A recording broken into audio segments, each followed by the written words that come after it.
Hello, and thank you for allowing this moment for yourself. You can let go of all focus now. Just allow your attention to soften, as my voice gently carries you to a place of rest, a place where we find ourselves wearing a crown, not one of power, but of gilded glass. The story that is waiting for you tonight is a soft and gentle one, a story about what it was like to be a medieval queen. Before we drift too far, if you feel a connection to this place, you're welcome to leave a quiet like or subscribe. Think of it not as a task, but as leaving a soft footprint in the sand before you continue your journey inward. Your peaceful presence here is thanks enough. And as we settle, if you feel so inclined, you can let me know in the comments where you're listening from, and what time it is in your corner of the world. It's a quiet way of knowing we're all in this peaceful space together, even when we're far apart. And so find that gentle darkness in your room, perhaps with a soft blanket pulled a little closer, as we begin our slow drift into tonight's tale. The first thing you notice when you wake is not the light, but the silence. It is a specific, temporary kind of silence, the kind that holds its breath, waiting for you to break it. You lie still, under the heavy weight of velvet and fur blankets, and you listen.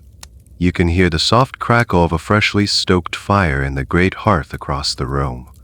You can hear the sigh of the wind against the thick glass of the window. But closer, just beyond the heavy drapes of your four-poster bed, you can hear the almost imperceptible rustle of fabric. They are already there. Your ladies in waiting.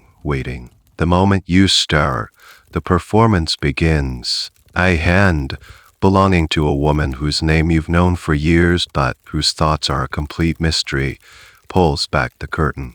The dim morning light of the chamber floods in, smelling of wood smoke and beeswax. "Good morning, Your Majesty." The words are a melody, practiced and perfect. Your privacy is a concept that doesn't exist. Your bedchamber is a stage, and your waking moments are the opening scene. You sit up, and the world springs into gentle, choreographed motion.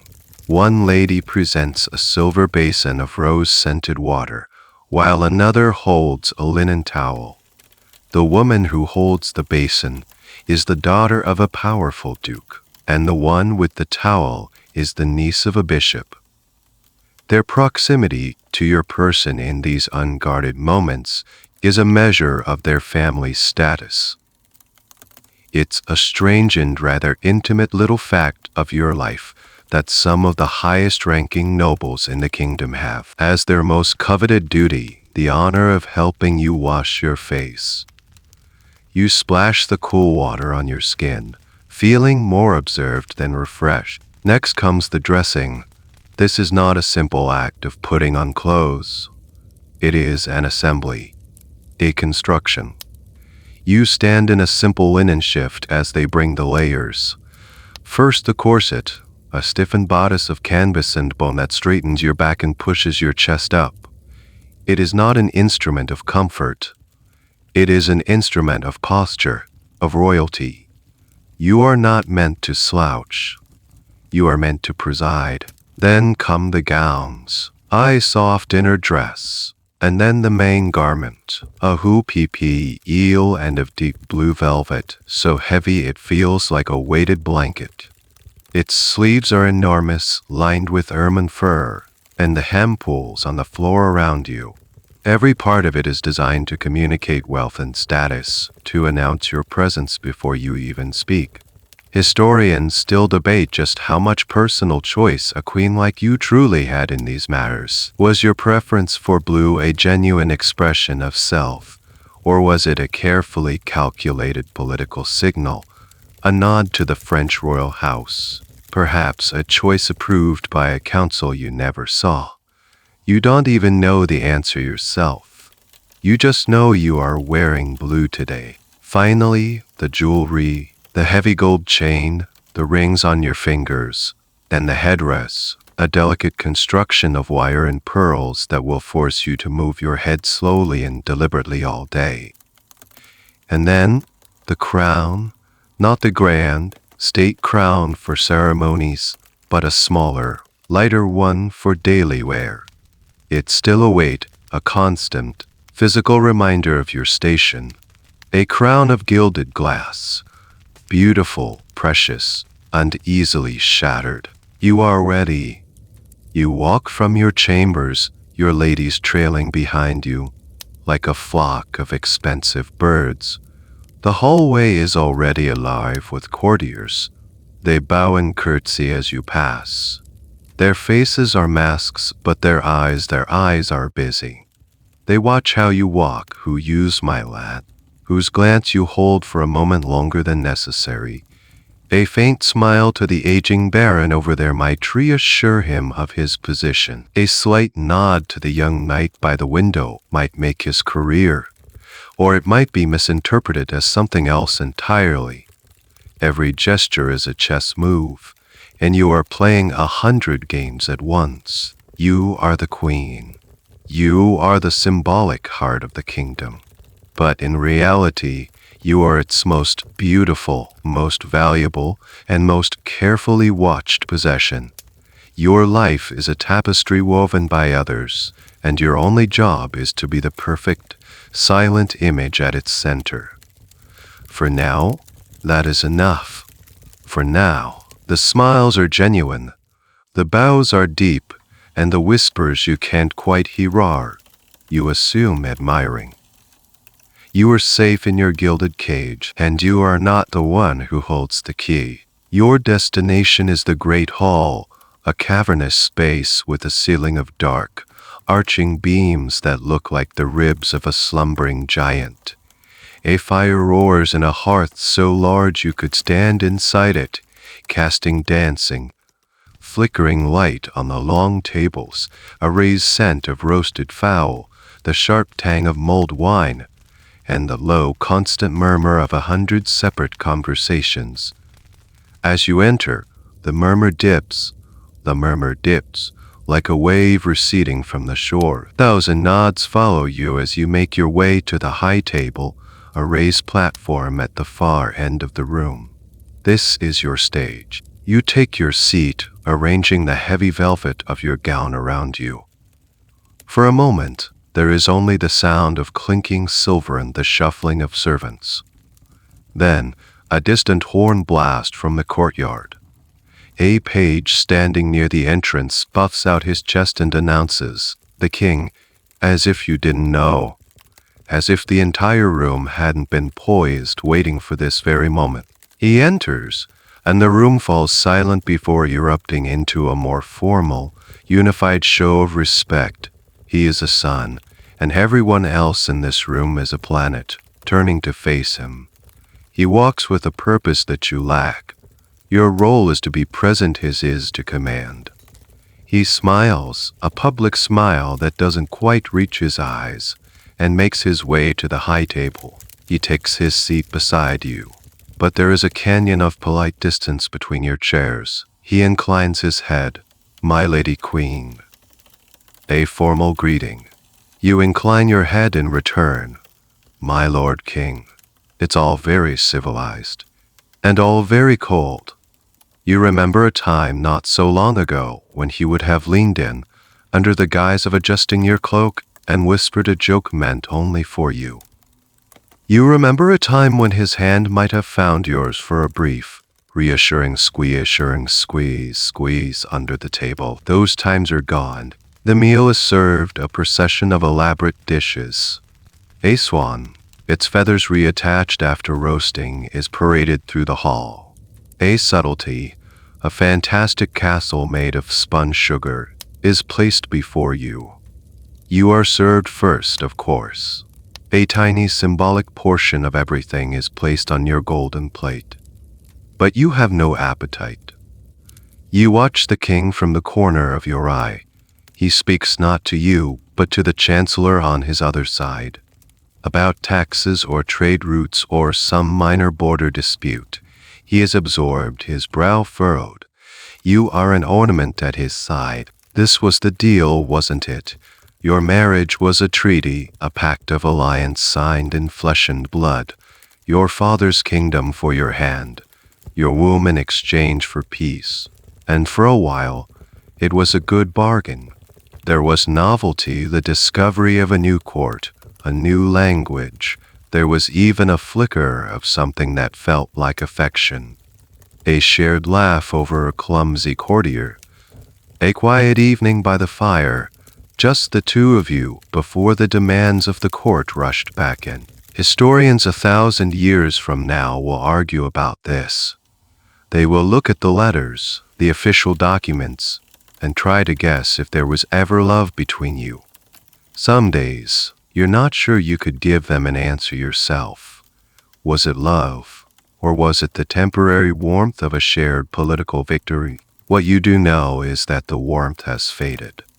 Your failure to produce a male heir hangs in the air between you, an unspoken, constant accusation.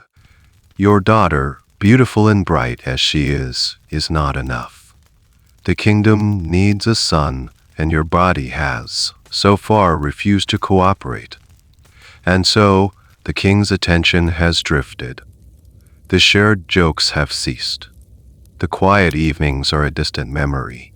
His visits to your chambers are now formal, almost scheduled appointments, often with a witness. It's a strange quirk of royal life that the king visiting his own wife can be a matter of state protocol. His household and yours are two spheres of influence, and when they intersect now, it feels less like a marriage and more like a diplomatic summit. He turns to you suddenly, and your heart gives a little flutter of hope, but his expression is still distant. The ambassador from Castile arrives next week, he says, his voice flat. Ensure his welcome is appropriate. It is a command, not a request. He is not consulting you as his wife. He is giving an order to a high-ranking member of his staff. Of course, my lord, you reply, your voice a perfect, smooth mask of obedience. The meal ends. The king stands, gives a general nod to the court, and is gone, a whirlwind of advisers and guards in his wake. He did not say a personal word of farewell to you. He simply left. You remain seated for a moment, the queen on her throne, surrounded by the debris of a feast. The sugar castle looks absurd now, a hollow sweet thing with no substance. The noise in the hall slowly swells back to its previous level. But you feel isolated in a pocket of silence, and it is growing longer. And you notice, for the first time, that the warmth of the fire doesn't quite reach you. The afternoon is a slow, meandering river of duties. You receive petitions in the audience chamber, listening with a practiced, sympathetic expression to a merchant's complaint about a road toll and a widow's plea for a pension. You nod, you promise to look into it, you pass the scrolls to a secretary. It's all part of the performance of queenship, the display of gentle, maternal care for the kingdom. It is a soft power, the only kind you are allowed to wield. Later, use it with your ladies in the solar, a bright, sunlit room reserved for the women of the court. The air smells of lavender from the fresh herbs strewn on the floor. Sunlight streams through the tall, arched windows, illuminating the swirling dust motes like tiny, glittering diamonds. This should be your sanctuary, the one place you can relax. But it isn't, not really. The court is a gallery of mirrors, and every surface reflects you back to yourself, demanding perfection. The task of the day is needlework. A vast tapestry is stretched on a wooden frame, its half-finished scene depicting a mythical hunt.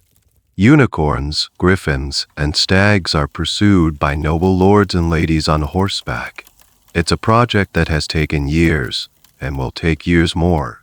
Its true purpose is not to be a work of art, but to keep idle hands busy, and to provide a cover for conversation. You sit at the center of the group, your needle moving in undoubt of the coarse linen. The rhythm is hypnotic, the tiny pricks of the needle a soft counterpoint to the low hum of conversation. Your ladies gossip, their voices light and airy. They talk of a new shipment of silk from the east, of a troubadour's scandalous new song, of who wore what to the morning meal. It's a constant, flowing stream of information, and part of your job is to listen, to sift through the chatter for anything of substance. Then you hear it. It's not directed at you. It's not even spoken loudly. It's a fragment of a conversation between two ladies sitting near the window, their heads bent close together over their own embroidery. They think you are absorbed in your work. They think you cannot hear them over the rustle of their skirts and the murmur of the others. But you have trained your ears for this. Your survival has depended on it. One of them, the young wife of a newly landed knight, a woman with more ambition than sense, whispers, not seemly, is it, for one of her station. The other, older and more cautious, murmurs a reply you can't quite catch. But then the first one speaks again, her voice a little louder, sharp, with a kind of delicious, feigned shock. Then with Sir Robert, of all people, the king's own man. The name hangs in the sunlit air for a moment. Sir Robert. A knight in the king's personal guard, a handsome man. Yes, with a reputation for charm and a talent for poetry. You have danced with him at feasts. You have exchanged pleasantries in the garden. He is a familiar piece of the court's furniture. Nothing more. To you, he is as remote and untouchable as the moon. Your needle freezes in mid-stitch. Your blood runs cold, a sudden, shocking chill in the warm room. It's as if a window has been thrown open in the dead of winter. They cannot possibly be talking about you. It's absurd. A mistake. They must mean someone else. Another lady of the court. But then the older woman sighs, a sound of practiced disapproval. The king is a patient man, she says, her voice low and meaningful.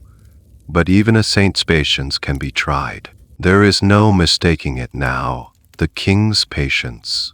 Your station, Sir Robert. The pieces click together in your mind with a horrifying, sickening logic.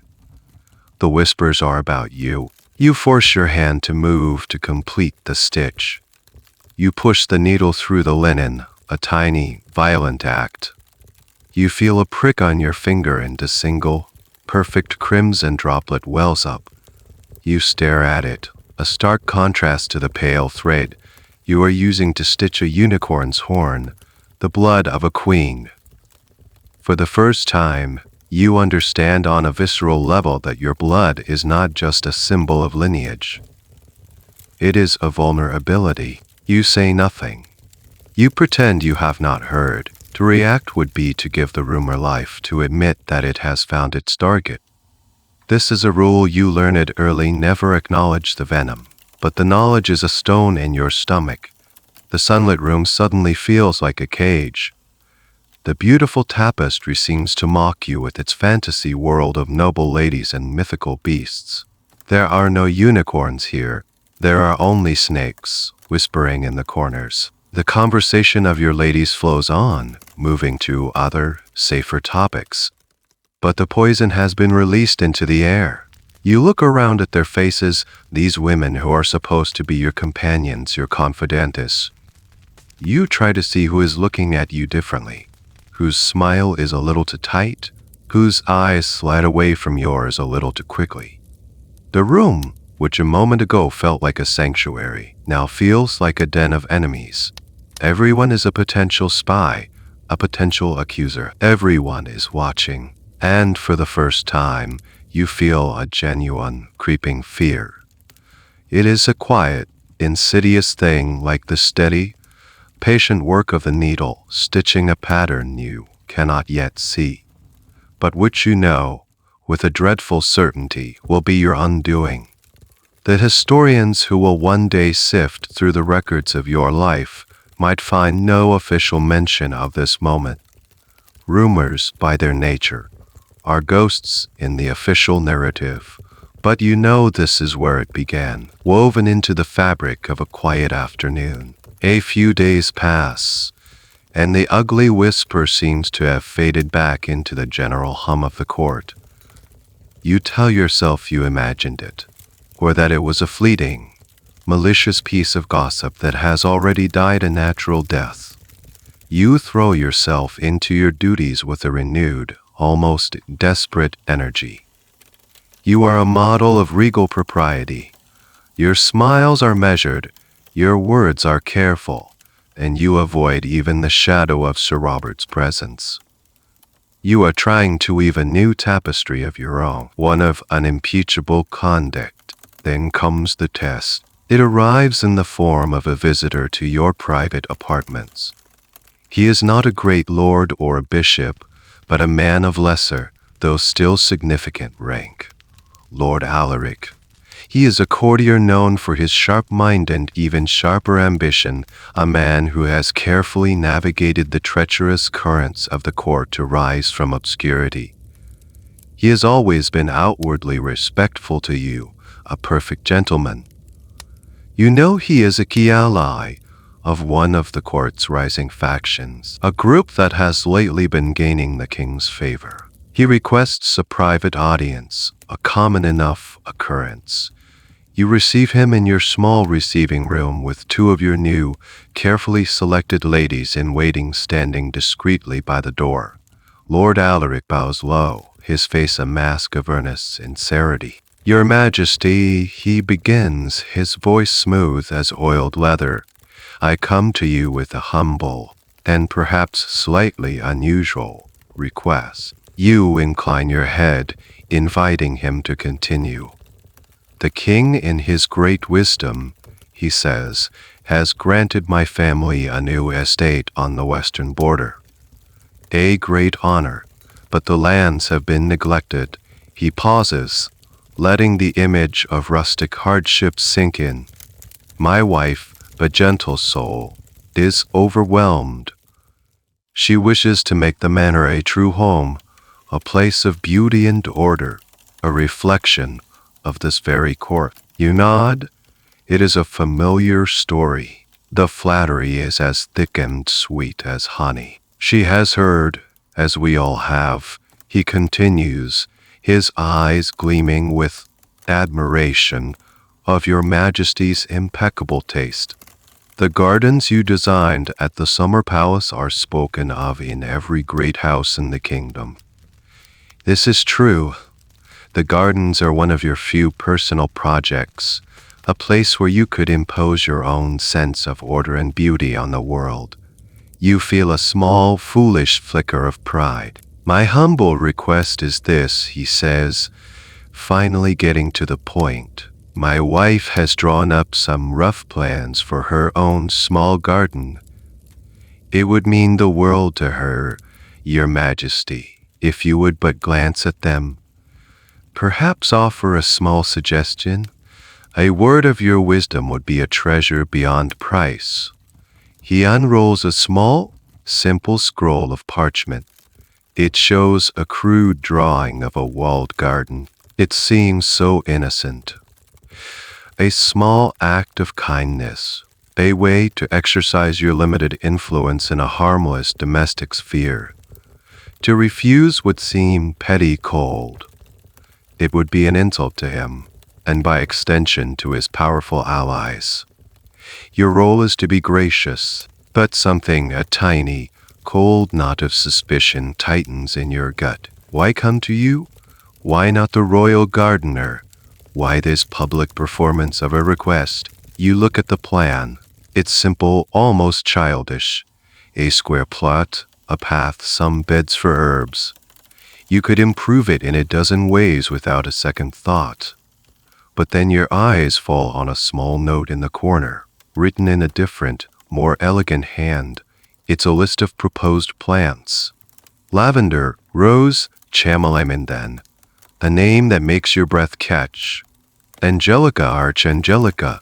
It's a common enough herb, used in cordials and medicines, in the hushed folklore of the countryside as a plant that could be used to induce complications. in a pregnancy. Its inclusion could be completely innocent, or it could be a trap. You hesitate. You look at Lord Alaric's face. It is open, expectant, friendly. You look at your ladies by the door. They are watching you, their expressions unreadable.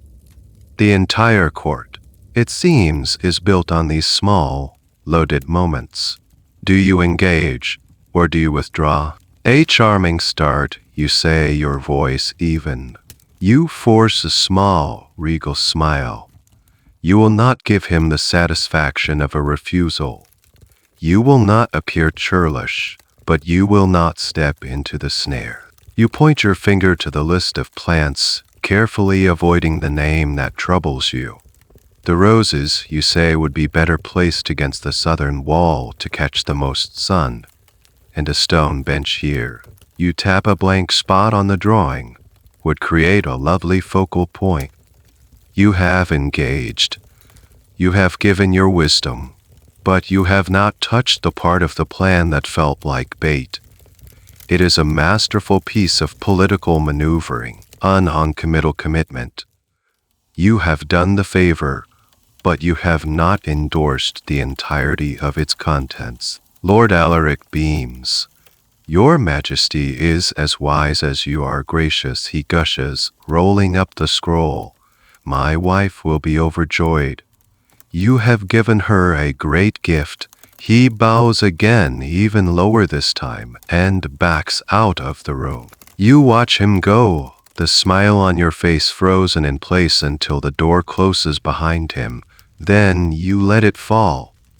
You sink back into your chair, your hands trembling slightly.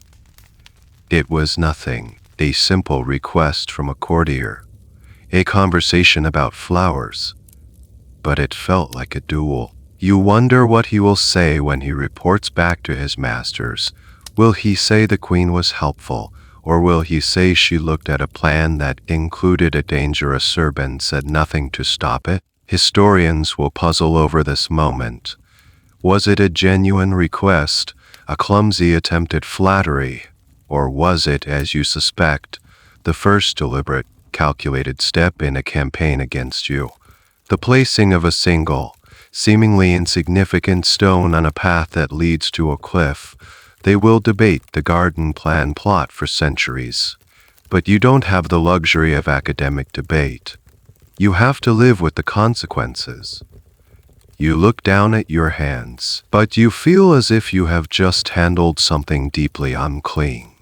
The favor has been done. The friendship has been established.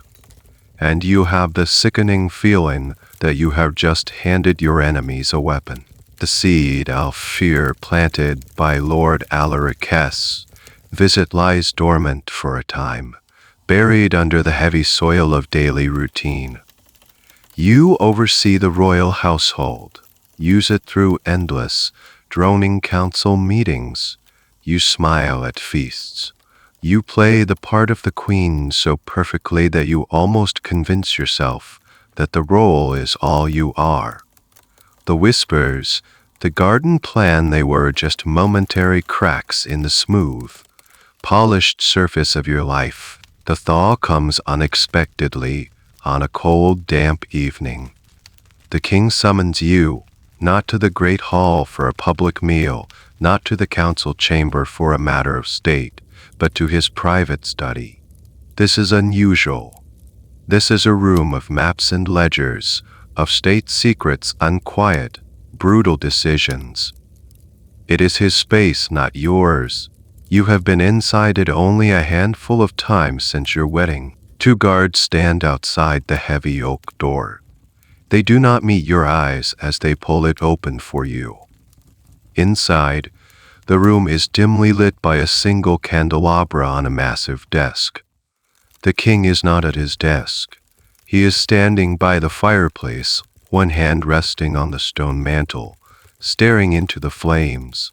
The air is tense, silent save for the hissant pop of the burning logs. You stop a few feet inside the room, your ladies remaining outside. The door closes behind you with a heavy, final thud. It's just the two of you. for the first time in months. You are truly alone together, but this is not the intimacy you once craved. This is an interrogation. He doesn't turn to look at you for a long moment. He just stares into the fire. The silence stretches, growing heavier with each beat of your heart. You feel the need to speak, to break the tension, but you know that the first one to speak in a situation like this is the one who loses. So you wait. You stand there in your heavy gown, a silent statue in the flickering firelight. Finally, he speaks, his voice low and devoid of any warmth. I have been reviewing the household accounts. It's such a mundane opening. The accounts. You feel a momentary surge of relief. Is that all this is? They question about the price of wine or the cost of new livery for the servants.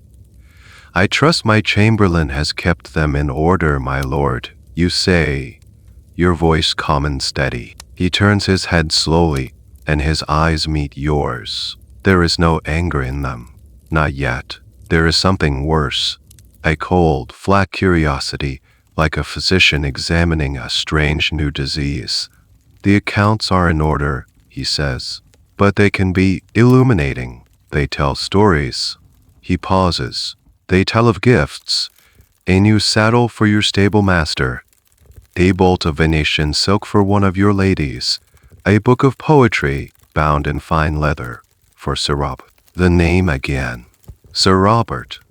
It lands in the quiet room like a stone dropped into a still pond. The ripples spread out, touching every corner of the space, making the very air vibrate. You force yourself to remain perfectly still. To show any reaction a flinch, a sharp intake of breath would be an admission of guilt. Sir Robert is a loyal servant of the crown, you say, your voice a marvel of control. As are they all. A small token of appreciation for good service is customary. It builds loyalty. You are quoting from a book on statecraft you once read. It sounds hollow, even to your own ears. Loyalty, the king repeats the word, tasting it. He turns fully to face you now. A curious thing, loyalty. To whom does it belong? To the giver of the gift, or to the giver's husband? The question is a blade, sliding between your ribs. It is not a direct accusation. It is worse. It is a philosophical inquiry that holds a dagger behind its back. He is asking you about the nature of loyalty, but what he really means is, are you loyal to me? My loyalty, you say, your chin held high, is to the kingdom, and to its king. It has never been otherwise. He takes a step toward you. The firelight catches the jewels on his doublet, making them glitter like hard, cold eyes. Has it not? He asks, his voice dropping to a near whisper. I have been told that your loyalty has been expressed with a particular warmth in certain quarters. That your smiles are not always for the kingdom. That your tokens of appreciation are not always for service. It's happening. The whispers in the solar, the rumor you prayed had died, have found their way to the one person they were always intended for. Someone has been tending to that little seed of poison, watering it, helping it grow until it was strong enough to reach the king's ear. This is the moment that historians will forever debate. Was the king genuinely suspicious, wounded by a perceived betrayal? Or was this a calculated political move, a pretext he had been waiting for? Was he a jealous husband? Or a ruthless politician clearing the board for a new wife, a new alliance, a new chance for a son? You look into his face, trying to find a flicker of the man you once knew, a hint of pain or hurt, but you see nothing. His face is a mask, polished and impenetrable. He is not your husband right now. He is the king. And the king is asking you a question about your loyalty. Whatever you have been told, my lord, you say, your voice trembling almost imperceptibly, is a lie. A venomous lie designed to wound us both. He just stares at you, his eyes searching your face for a crack, a fissure in your composure. The silence returns, heavier than before. The first crack in the ice has appeared. It is a thin, hairline fracture, but you both know that with the right pressure, it can split everything wide open. He has not accused you, not yet. He has only asked a question. But the question itself is the verdict. In this world, for a queen, the suspicion is the crime. After that chilling interview in the king's study, the world tilts on its axis. Nothing has officially changed. You are still the queen. You still sit at the high table. The courtiers still bow. But the quality of the air has altered. It's thinner, harder to breathe. The polite smiles of those around you seem brittle, ready to crack. The bows seem a fraction less deep. You are living in the quiet, terrifying after of the king's question, and every moment is a test. The evidence, when it comes, is so trivial, so mundane, that it's almost laughable. If it weren't so deadly, it begins with a glove. You are in the royal mews, the air sharp with the scent of hay, leather, and the musky smell of the hawks. Falconry is one of the few acceptable aristocratic pastimes where you can be outdoors, moving, doing something other than sitting and embroidering. The king is there at the far end of the yard, discussing a new peregrine falcon with his master of the mews. He has not spoken a word to you since that night in his study. You are preparing your own bird, a small, elegant kestrel. You pull on your hawking gloves, thick leather gauntlets that protect your arm from the bird's talons. One of the gloves feels loose. You realize a stitch has come undone at the cuff. It's a minor annoyance. You pull it off, intending to give it to a servant to be mended later. At that moment, Sir Robert walks past. He is on duty, part of the king's guard, and is delivering a message to one of the other knights. He has been studiously avoiding you, his eyes always fixed on some distant point whenever you are in the same room. It's a dance of mutual avoidance, a silent agreement that proximity is danger. He bows his head as he passes you. Your Majesty. His voice is clipped, formal. Sir Robert, you reply, your tone equally cool. As you speak, you gesture with the hand holding the damaged glove. It's a simple, thoughtless movement, but the glove, loose in your grasp, slips from your fingers and falls to the dusty ground, landing directly in his path. A moment of pure, agonizing awkwardness hangs in the air. For him to ignore it would be a gross insult to your rank. For him to pick it up is problematic. The whole yard seems to fall silent. Even the hawks on their perches seem to be watching. He hesitates for a heartbeat, then stoops to retrieve it. A simple act of courtesy. He rises, holding the glove. He doesn't look at you but at the glove itself, as if it were a strange, alien object. He takes a step forward and holds it out to you. You reach to take it, but as your fingers brush against his, you see a flicker of movement from the corner of your eye. It's the king. He has turned his head. He is watching. His face is 100 yards away, too far to read his expression clearly, but you don't need to. You can feel his gaze like a physical weight. The contact lasts no more than a second. A whisper of leather against skin. But in the supercharged, paranoid atmosphere of the court, it is a thunderclap. A dropped glove, a fleeting touch. In a normal world, it would mean nothing. In this world, it is a story, a scene, a tableau of intimacy for all to see and interpret. Later that day, the second piece of evidence emerges. A glance. You are in the chapel for evening prayers. The service is long, the Latin droning on. You are tired, your neck aches from the weight of your headdress.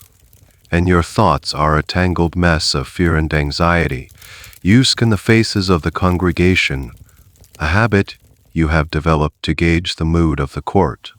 Your eyes, without conscious direction, drift over the section where the king's knights are standing, and for a brief, fatal second they meet the eyes of Sir Robert. He looks away instantly, his face flushing.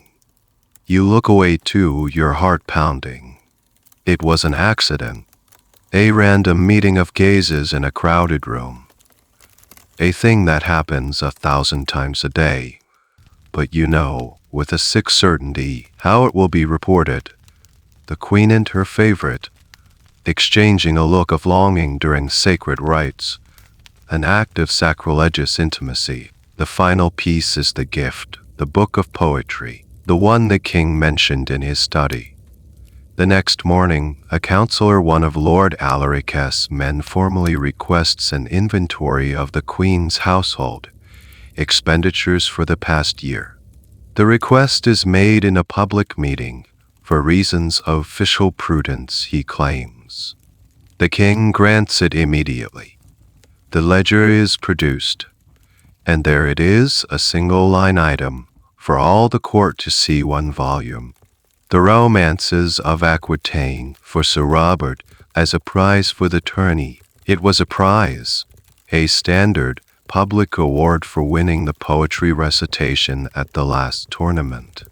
You presented it to him in front of the entire court. It was no more a personal gift than the purse of gold the king gave to the winner of the joust. But stripped of that context, sitting on a ledger page, it looks like a secret, a clandestine token of affection, a dropped glove, a shared glance, a book of poems. Individually, they are nothing. Cobwebs, but twisted together by malicious hands, they begin to form a rope. Historians will call this the fallacy of cumulative evidence.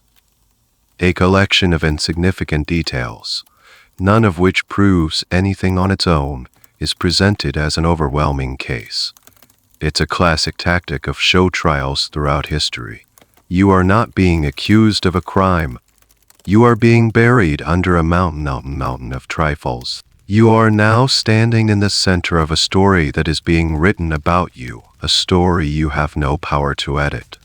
The narrative is simple, lurid, and compelling: a lonely queen, a charming knight, a stolen glance, a secret gift. It's a tale as old as time, and you have the dreadful feeling that you know how it ends. The rope woven from trifles is now being used to pull another group to prominence. As the shadow of suspicion lengthens over you, you notice a distinct shift in the court's center of gravity. It's a subtle change at first, like the turning of a tide. A new faction, the one allied with the ambitious Lord Alaric, is suddenly basking in the full, warm light of the king's favor. Their rise is as swift as it is merciless. For years, they had been a secondary power, a group of new men from lesser noble families, resentful of the established power of the old guard, your allies, your family's allies, the people who had secured your marriage contract. Now your potential downfall is their opportunity. The king needs a new narrative, and they are more than willing to provide it. You see it in the way the king now leans his head in to listen to Lord Alaric during council meetings, the same gesture of intimacy he once reserved for you or your uncle, the Duke. You see it in the promotions. A minor baron from Alaric's circle is suddenly appointed as the new master of the horse, a prestigious and lucrative position. A previously obscure priest with a reputation for fiery sermons against moral laxity is the king's new personal confessor. Every appointment is a strategic move, placing one of their pawns in a position of power and subtly demoting or isolating one of yours. The most galling change is the elevation of a woman you have long disliked and distrusted, Lady Eleanor. She is Lord Alaric's cousin, a widow with a sharp, calculating mind and an insatiable appetite for influence. For years, she has been a peripheral figure, always smiling, always watching from the sidelines. Now she is suddenly indispensable to the king. He consults her on matters of the court. He laughs at her witty, often cruel jokes. She has a talent tree, often cruel, and you hear from one of your few remaining loyal ladies that her imitation of your formal, slightly accented speech has become a favorite private entertainment for the king and his new friends. She is everything you are not. Where you are reserved, she is flamboyant. Where you are bound by the strict protocols of your royal upbringing, she is daring and informal. She is also, you suspect, whispering a constant stream of poison into the king's ear. She is the human face of the rival faction, the one who can translate their political ambitions into the intimate language of personal betrayal. The rivalry is not just political, it becomes painfully personal. At a feast, you wear a new gown of costly damask, only to see Lady Eleanor arrive in a dress of the exact same rare color, but cut in a more fashionable, more daring style. It is a deliberate, public challenge, a statement that she can not only match you, but surpass you. The courtiers notice, their eyes dart back and forth between the two of you, enjoying the unspoken drama. This kind of political maneuvering through fashion is a well-documented, if bizarre, feature of courtly life. Historians will one day write essays on the sartorial politics of your era, analyzing the choice of a sleeve or the color of a ribbon as a declaration of allegiance. For you, it's not an academic curiosity, it's a battleground, and you are losing. The king's favor extends to her family. Her dull-witted son is given a knighthood. Her unremarkable daughter is betrothed to the son of a powerful duke, an alliance that would have been unthinkable a year ago. The king is building a new power structure around himself, and you are being systematically excluded from it. Your own supporters are becoming liabilities. To be seen as a friend of the queen is now a dangerous political position. Old allies begin to find excuses to be elsewhere. They avoid your gaze. Their conversations with you become brief and formal. The isolation you felt in the great hall is now your constant reality. You are witnessing the dismantling of your world, piece by piece. Your marriage was a political alliance, and that alliance is now being officially dissolved in favor of a new one. The king no longer needs your family as support. He has found a new base of power, one that is more malleable, more dependent on him, and one whose loyalty is predicated on your removal. You watch Lady Eleanor laughing with the king, her hand resting for a moment on his arm, a gesture of casual intimacy that would have caused a scandal if you had done it. She is already auditioning for your role, and it seems the king has already cast her. This is the cruel logic of power. Your fall is the ladder on which others climb. The rival faction has risen, and they have done so by standing on your reputation, on your honor, and your future. They are not just your rivals anymore. They are your replacements. The next blow ends not with the clamor of a public decree, but with the quiet, devastating precision of a stiletto. It comes on a gray, drizzling morning, a day that matches the color of your mood. You are in your solar, the room feeling smaller and colder than it used to when a royal page arrives. He carries no message, only a verbal summons. Lady Eleanor, he announces, requests the presence of your ladies in waiting in her chambers. You stare at him, uncomrefantied for a moment.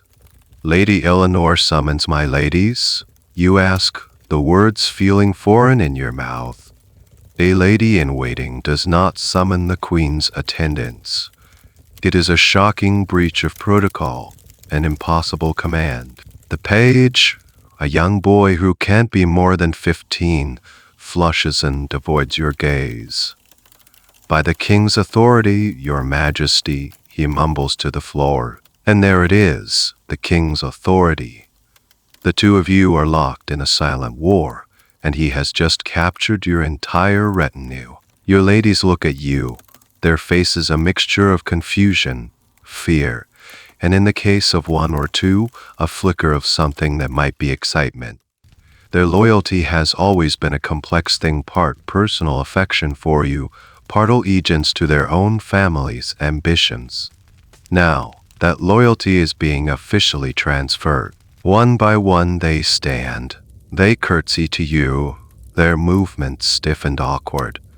Some of them have been with you for years, since you first arrived in this kingdom as a frightened young bride. There is Lady Margaret, who sat with you through a fever and read you stories. There is young Isabel, whose wedding you helped arrange.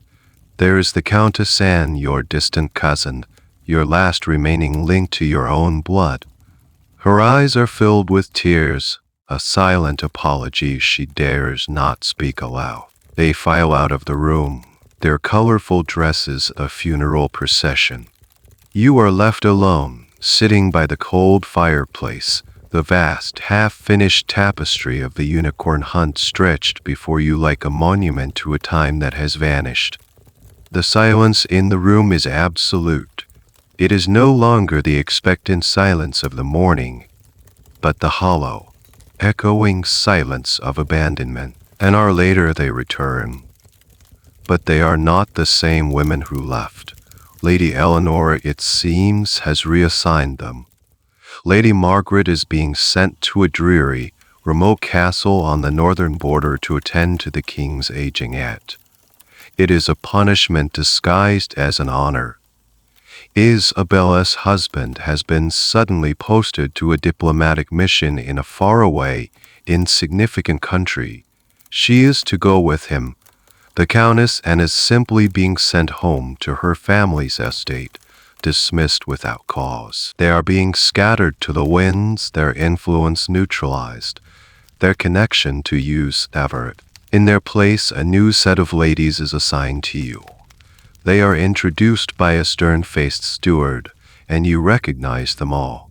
They are the sisters, cousins, and daughters of Lord Alaric's faction.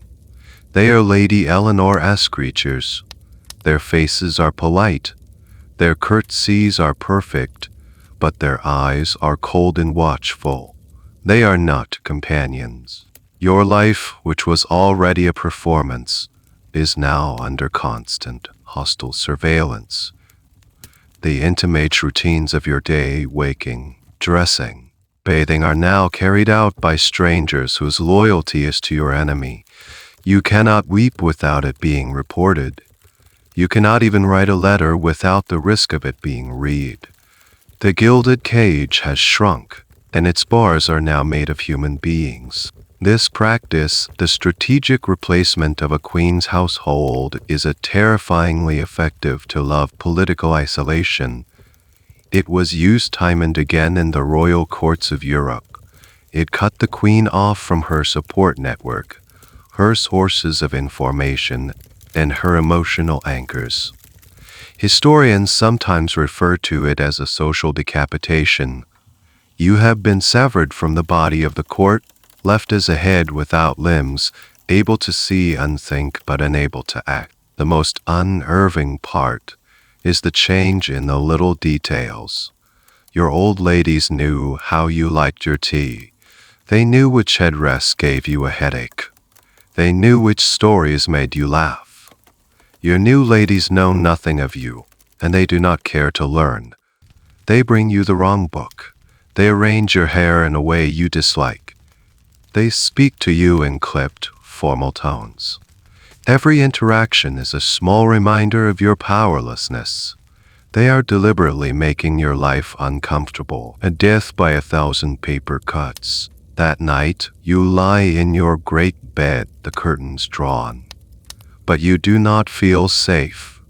You can hear the soft breathing of the new lady in waiting, assigned to sleep on a pallet at the foot of your bed. She is not there for your comfort.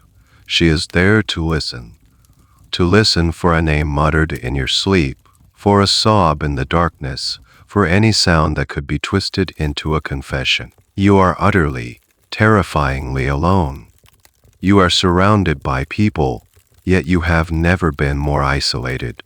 The king has taken your friends, your confidantes, your last vestiges of personal comfort. He has left you with nothing but enemies in the guise of servants. It is a subtle, bloodless, and breathtakingly cruel move. And it is the clearest sign yet that this is no longer about suspicion. This is about destruction. The silence of your gilded cage is finally broken by a name, not a whisper this time, but a formal declaration, as cold and heavy as a block of iron. It happens in the throne room. You are summoned, but not to your usual seat beside the king. Instead, you are made to stand at the foot of the dais like a petitioner. Your new ladies flank you, their presence a form of public restraint. The court is assembled, their faces a sea of morbid curiosity. The king sits on his throne, his face like carved stone. Lord Alaric and his faction are gathered near him, their expressions a mixture of grim satisfaction and righteous gravity. The king does not speak. He nods to a herald, a man with a booming voice trained to fill cavernous halls. The herald unrolls a scroll of parchment with a theatrical flourish. The crackle of the parchment is the only sound in the vast, silent room. By order of His Royal Majesty, the king, the herald begins, his voice echoing off the stone walls. Let it be known that a formal investigation has been convened to address matters of high treason and threats to the sanctity of the royal bloodline. A collective. Soft gasp ripples through the assembled courtiers. Treason. The word is a death sentence. The air grows thick, heavy, unbreathable. You stand perfectly still, your hands clenched at your sides, your nails digging into your palms. You force yourself to look at the king, but he is staring at a point just above your head, as if you are already a ghost. The herald continues, his voice rising with dramatic cadence. It is alleged that a conspiracy, violent and unnatural, has been perpetrated against the person of the king and the honor of the realm. You can feel 100 pairs of eyes on you, dissecting you, judging you. Lady Eleanor is among them, her face a perfect mask of sorrowful concern, a masterpiece of hypocrisy. In connection with this investigation, the herald booms, and to answer for these grave accusations, a warrant has been issued for the arrest of. He pauses for effect, letting the tension build until it is a physical thing, a pressure in your ears. The name, when it comes, is the one you have been dreading, the one that has haunted your waking thoughts and your nightmares. Sir Robert Devereux. The name hangs in the air, seeming to shimmer with a dreadful significance. Sir Robert, the charming knight, the man who picked up your glove, the man whose eyes you accidentally met in chapel. He is no longer a person, he is a symbol. He is the co-conspirator, the other half of a narrative that has now been made terrifyingly official. From a side door, you see him being led in.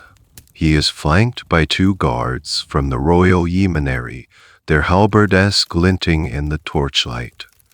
He is not in his polished armor or his courtly finery. He is dressed in a simple, coarse tunic. His hands are bound behind his back. His face is pale, but he holds his head high, a last, defiant act of a nobleman's pride. His eyes scan the room, and for a moment, they find yours. There is no longing in his gaze now. There is only a look of shared, dawning horror. A look that says, so it has come to this. He knows, as you now know, that he is a pawn in a much larger game. His life is being sacrificed to achieve a political objective, your removal. He is halted before the throne. Lord Alaric steps forward, his face a mask of grim duty. "Sir Robert Devereux," he says, his voice cold and clear. "You stand accused of high treason, of conspiring with the Queen to commit adultery, thereby threatening the succession and the stability of the kingdom. It is the first time the accusation has been spoken aloud in this formal, public setting. Adultery and treason twisted together into a single, monstrous crime. For a queen, it was treason. It was treason. A fascinating, unterrifying legal distinction that historians will debate for ages. The logic was that a queen's infidelity cast doubt on the legitimacy of any heir, and questioning the royal bloodline was the ultimate act of treason against the state. The personal and the political were fused. Your body was not your own, it was an asset of the crown, and its alleged misuse was a capital offense. Sir Robert opens his mouth to speak, to protest his innocence, but a guard shoves him roughly, forcing him to his knees. "You will have your chance to speak at the appropriate time," Lord Alaric says smoothly. They drag him away, out the same side door. He doesn't look back. The entire spectacle has taken less than 5 minutes. It was a piece of theater, staged for the benefit of the court, to show that the king is acting, to give an aim and a face to the crime, to link you, inextricably and publicly, to a condemned man. The herald rolls up his parchment. The king stands, gives a single, curt nod to the assembly, and sweeps out of the room, his new advisers trailing in his wake. He has not looked at you once. You are left standing there, in the middle of the now murmuring room. The courtiers are whispering furiously, their eyes darting towards you, then away. You are no longer just a queen under a cloud of suspicion. You are now the named accomplice in a case of high treason. The board has been set. The pieces are in motion. And one of the king's knights has just been sacrificed to trap his queen. The public naming of Sir Robert is the turning of the key in the lock. The finality of it settles over you like a shroud. You are dismissed from the throne room not with a word, but with a gesture, a cold, dismissive flick of the hand from Lord Alaric. Your new ladies, who now seem more like wardens, close in around you. They guide you from the hall, their hands on your elbows a little firmer than necessary. They do not lead you back to your sunlit solar or your grand bedchamber. They steer you down a different corridor, one you rarely use, towards a wing of the castle that is older, colder, and far less opulent. The tapestries on the walls here are faded, the air is musty, and the floor is made of rough, uneven stone instead of polished wood. The light from the narrow windows is gray and thin. Your heart pounds a slow, heavy rhythm against your ribs. You know where you are being taken. Every royal palace has them, the state apartments. A pretty name for a comfortable prison. These are the suites reserved for high-ranking visitors who have fallen out of favor, for political prisoners too important to be thrown in a common dungeon. It is a gilded cage, but a much smaller and more secure one than you are used to. They stop before a heavy, iron-strapped door. One of the guards, who has been following you, produces a large, rusty key and turns it in the lock. The sound is grating, loud in the quiet hallway. He pulls the door open, and one of your ladies, a woman with a face like a clenched fist, gestures for you to enter. "Your new quarters, Your Majesty," she says, the honorific title sounding like a deliberate mockery. You step inside. The rooms are spacious, but sparsely furnished. There is a sitting room with a table, 2 chairs, and a cold, empty hearth. There is a bedchamber with a simple bed, not a grand four-poster, but a functional wooden frame with plain wool blankets. There is a small chapel, little more than a closet with a stone altar.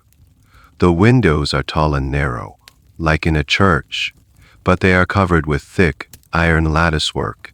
You can see a sliver of the gray sky, but you cannot see the courtyard or the gardens. You are cut off. You walk to the window and press your hands against the cold glass. You are still in the palace. You can probably hear the distant sounds of the court if you listen closely. But you are no longer a part of it. You are an exhibit, a problem that has been neatly filed away. Your ladies follow you in. They begin a silent, methodical search of the rooms. They check under the bed. They tap on the walls, listening for hollow spaces. They run their hands over the sparse furniture. They are ensuring there are no hidden messages, no potential weapons, no secret escape routes. It's a humiliating, invasive procedure carried out with a chilling lack of emotion. One of them approaches you. "You will surrender your jewelry," she says, her voice flat. It is not a request. This is a particularly cruel and symbolic act. Your jewels are not just ornaments. They are symbols of your rank, your wealth, your identity as queen.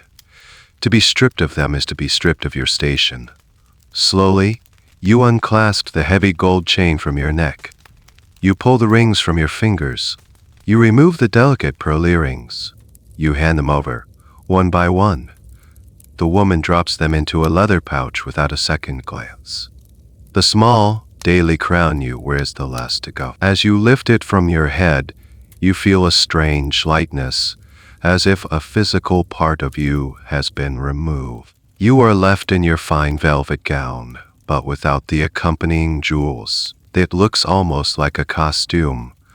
A strange and little-known fact of medieval life is that some era laws dictated who could wear what. Velvet and certain furs were often reserved for the highest nobility. By leaving you in your gown but taking your jewels, they are placing you in a strange, liminal state. You are not yet a commoner, but you are no longer truly a queen. Something undefined and powerless. You will not be leaving these rooms, the head lady informs you. Your meals will be brought to you. A priest will attend you if you wish. The door closes. You hear the heavy, grating sound of the key turning in the lock from the outside. Then, the sound of a thick bar being dropped into place. The finality of it is absolute. You are alone, truly alone. For the first time since your ladies were taken from you, the silence is profound, broken only by the mournful sigh of the wind outside the barred windows. You walk through the small suite of rooms, your footsteps echoing on the stone floor. It is a cage, a clean, well-appointed, but inescapable cage. You sit on the edge of the hard, unfamiliar bed. The fear you have been holding at bay for weeks finally washes over you. A cold, nauseating wave. This is real. This is happening. Sir Robert has been arrested. You have been imprisoned. The carefully constructed world you knew has been dismantled around you, and you have been left in its ruins. Historians will debate the precise moment your fate was sealed. Was it the dropped glove? The king's question? The rise of Lord Alaric? Or was it now, in this moment, with the sound of the key turning in the lock? You don't know the answer. All you know is the feeling of the cold stone floor beneath your feet and the sight of the iron bars on the window, stark and black against the fading light of the afternoon. You are a prisoner in your own home, waiting for a story to end that you had no part in writing. You spend 2 days in the gray, silent confinement of the state apartments. 2 days of listening to the wind, of pacing the cold stone floors, of eating the simple, tasteless meals left by a silent guard at your door. The passage of time becomes a strange, fluid thing, marked only by the shifting of the light through the barred windows. It is a time designed to unmoor you, to soften you up, to make you feel the full, crushing weight of your isolation. On the 3rd day, the lock grates, the bar is lifted, and the door swings open. It is not your jailer ladies who enter. It is the king. He is not alone. He is flanked by Lord Alaric and his new, severe-looking confessor. Two royal guards stand just outside the door. He has brought witnesses. This is not a husband visiting his wife. This is a monarch delivering a sentence. He is dressed in somber black velvet, a stark and imposing figure. He looks at you, and for the first time, you see not coldness, not calculation, but a burning, righteous fury. It may be real. It may be a performance for his audience, but it is terrifying either way. You realize with a jolt that he has convinced himself. He has listened to the whispers and the rumors and the carefully constructed evidence, and he has chosen to believe it, or at the very least, he has chosen to act as if he believes it. Good woman, he says, his voice low and guttural, slicing through the silence of the room. He does not use your name. He does not use your title. He addresses you as if you are a stranger, a common criminal brought before him. You rise from the chair where you were sitting, forcing yourself to stand tall to meet his gaze. You will not cower.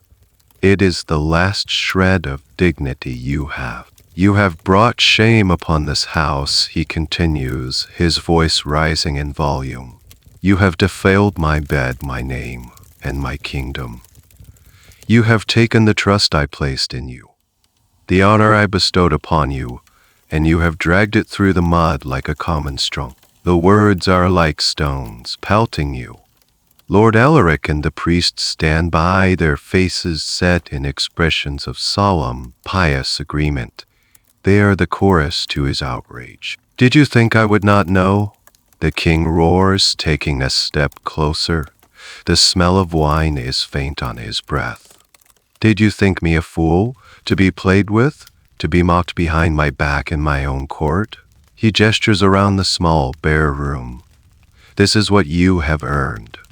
This is the palace you have made for yourself with your lies and your treachery. You open your mouth to speak, to deny it, but he cuts you off with a sharp, brutal chop of his hand. Silence. I have not come here to listen to more of your lies. I have come here to tell you your fate. He is performing. It's a magnificent, terrifying performance of the wronged husband and the betrayed king. Every word, every gesture is calculated to impress upon his witnesses and, perhaps, upon himself the absolute justification for what is to come. This scene, you realize, will be recounted throughout the court. It will become part of the official story. The king's righteous fury, the queen's silent, implicit guilt. You stand accused of high treason, he says, his voice dropping again to a menacing snarl, and you will be tried for it. You will be put before a court of your peers, and they will hear the evidence of your crimes. A trial. A small, desperate flicker of hope ignites within you. A trial means you will have a chance to speak, to defend yourself, but the king extinguishes that hope as quickly as it appears. Do not mistake justice for mercy, he says, seeing the look on your face. The trial is a formality, a necessity for the records.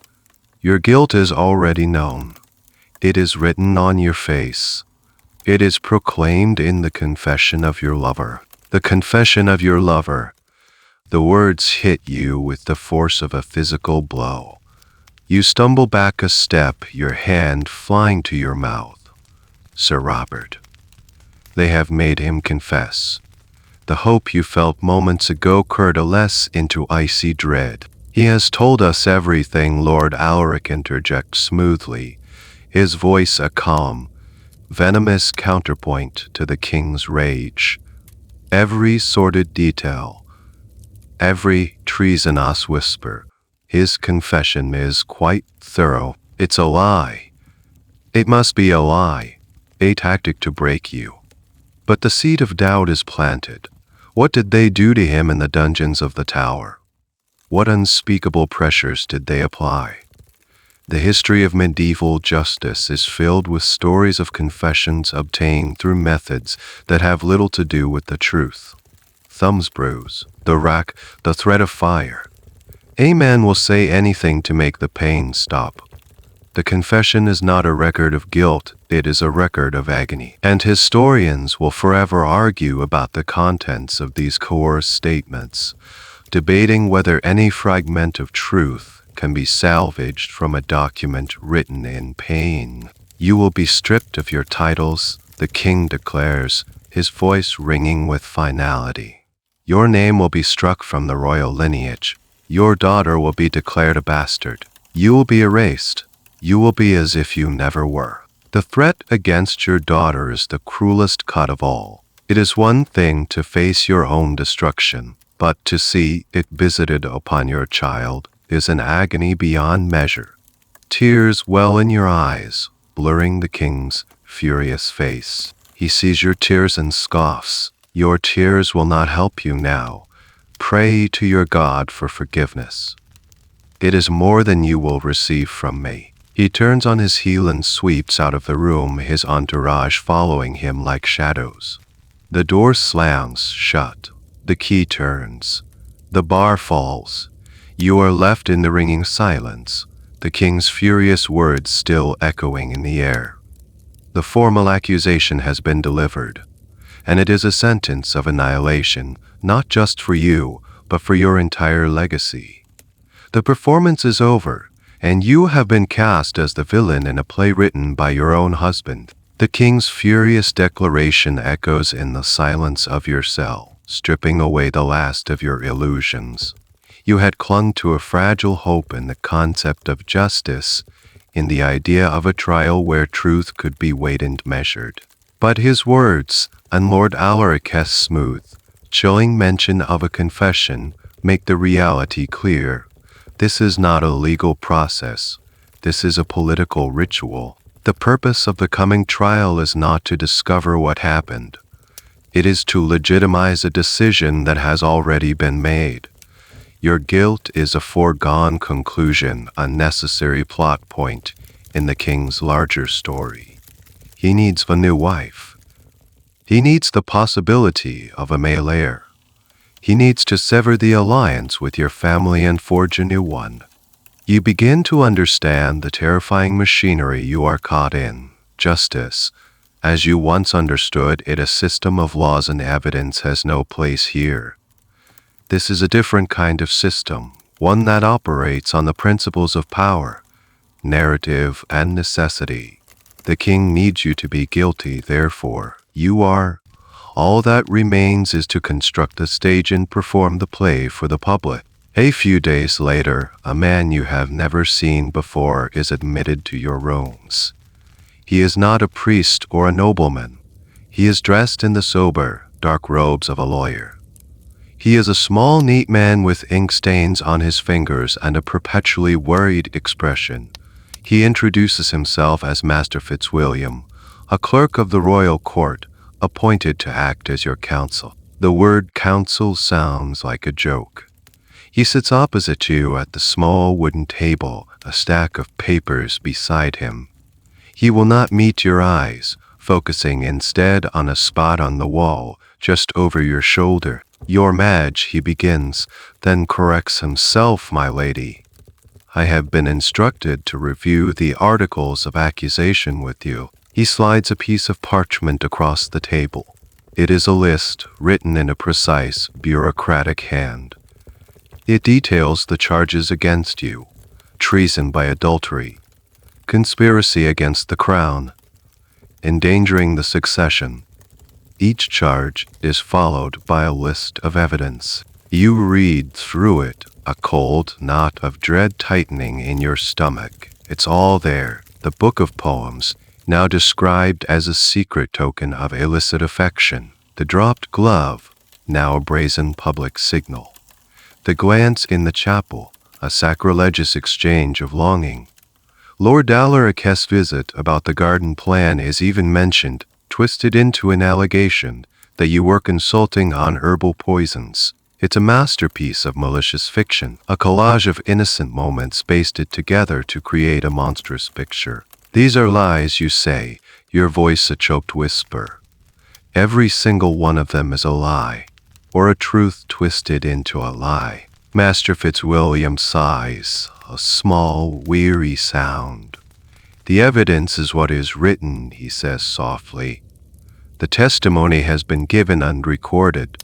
Sir Robert's full confession has been signed and witnessed. His confession is meaningless, you insist, your voice rising. What did they do to him to get it? For the first time, he meets your gaze. His eyes are filled with a kind of weary pity. The court does not concern itself with the methods of interrogation, he says quietly. It only concerns itself with the result. A signed confession is a powerful instrument. This is a chillingly accurate, if bleak, summary of medieval jurisprudence. The concept of a confession being inadmissible because of coercion was a legal idea that was centuries away from being born. No matter how it was obtained was considered the queen of proofs. So, what am I to do? You ask, the fight draining out of you, replaced by a hollow despair. How do I defend myself against lies and confession born of agony? Master Fitzwilliam looks down at his ink-stained hands. He is a man of laws and precedents, a man who believes in the order of things. But he is also a man who knows when a system is being abused. He is trapped, just as you are, a small cog in a great, relentless machine. You can deny the charges, he says, without conviction. You can state your innocence before the court. You can appeal to the king's mercy. He knows, and you know, that it is pointless. Denying the charges will be seen as defiant arrogance. Proclaiming your innocence will be dismissed as the desperate pleading of the guilty, and the king's mercy has already been shown to be non-existent. There is another path, he says, his voice barely a whisper. He leans forward slightly. It is not a path to freedom. There is no path to freedom, but it may be a path to a less terrible end. You stare at him waiting. You could confess, he says, not to adultery, but to a lesser indiscretion. You could admit to foolishness, to a lack of judgment. You could say that you were only that you encouraged a courtier's admiration because you were flattered, but that it went no further. You could throw yourself entirely on the king's mercy, not as a defiant queen, but as a humbled, repentant woman. He is offering you a script, a different role to play in the king's drama. Not the villain, but the fool, the weak, foolish woman who needs her husband's firm hand to guide her. It is a profoundly humiliating option, but you understand the cold, political logic behind it. It would give the king what he needs, a justification for annulling the marriage and setting you aside without the full, bloody spectacle of a treason trial and execution, even as he gets exactly what he wants. And if I do this, you ask, what happens to me? Perhaps, he says, choosing his words with infinite care, the king might be persuaded to grant you a quiet retirement, a life in a convent. Your titles would be gone, but your life, and perhaps your daughter's legitimacy, might be spared. It is a devil's bargain. A choice between death with honor and life with shame, between annihilation and derassure. You look at the list of lies on the table. You think of Sir Robert, broken and defeated in some dark cell. You think of your daughter, her future hanging in the balance. The law is not a shield to protect you. It is the weapon being used to destroy you. Justice has no place here. There is only politics, power, and the desperate, ugly calculus of survival. The lawyer's words hang in the stale air of your cell long after he leaves. A choice between death and shame. It is no choice at all, and yet it is the only one you have. You spend the night staring into the darkness, the two paths stretching before you. both leading to a kind of oblivion. The next afternoon, the door opens again. You expect the lawyer to return for your answer, or perhaps a priest to begin the work of saving your soul. But the man who enters is someone else entirely. He is tall and unnerving, thin, dressed in simple, well-made black clothes that absorb the light. He has pale, clever eyes and long, delicate hands. There is an air of quiet, academic calm about him. He does not look like a soldier or a jailer. He introduces himself, his voice soft and polite. "My name is Master Scoville. The King's Council has asked me to speak with you." He does not carry a stack of legal documents. He carries nothing at all. He pulls up the second chair and sits, his hands resting calmly on his knees. He doesn't radiate the king's fury or the lawyer's pity. He radiates a serene, patient intelligence. And that is more terrifying than anything you have yet encountered. You have heard of men like Master Scoville. They are a new and terrible breed of state servant, a product of the increasingly sophisticated and ruthless machinery of power. They are not torturers in the traditional sense. They don't arrive with branding irons and racks. They are interrogators of the mind, specialists in the art of conversation, of psychological pressure, of finding the cracks in a person's resolve and patiently widening them until the entire structure collapses. The academic world still debates the precise nature of these roles. Were they formal positions, or just men with a particular, dark talent for persuasion? "I am not here to ask you if you are guilty," he begins. His voice is calm as a summer lake. The confession of Sir Robert has already established the framework of events. My task is a simpler one. I am here to help you fill in the details. It's a brilliant opening. He is not accusing you. He is positioning himself as your collaborator, as someone who is here to help you complete a story that has already been written. Sir Robert, he continues, was quite distressed. Under such circumstances, men can become confused. Their memories can be jumbled. He was very clear on the what, but less clear on the how and the why. That is where you can be of assistance. He leans forward slightly, his pale eyes fixed on you. "For instance," he says, his tone conversational, as if you were discussing the weather. He spoke of a letter you sent him, hidden in the binding of that book of poetry. But he could not recall the exact wording. A shame. The phrasing of such a letter would be very illuminating. Perhaps you remember what you wrote. He is fishing. He is taking a known fact, the book, and inventing a new detail, the letter, to see how you react. If you deny the letter's existence, he will nod sympathetically and say that Sir Robert must have been confused, but he will have learned that you are still in a state of denial, of resistance. If you try to invent a plausible, innocent wording for this fictional letter, you will have stepped into his trap. You will have admitted to a secret correspondence. "There was no letter," you say, your voice flat. He smiles, a thin, bloodless smile. "Of course." As I said, the man was distressed. "Let's move on." He is completely unperturbed. This is a game of patience, and he has all the time in the world. "Let's talk about Lord Alaric S. Garden," he says, shifting topics smoothly. "A charming project. Sir Robert seemed to think you took a particular interest in the herbal selections. He mentioned a conversation you had with your apothecary about the properties of certain plants. Belladonna, I believe, and wolfsbane. Such fascinating names. He couldn't recall the context of the conversation, of course.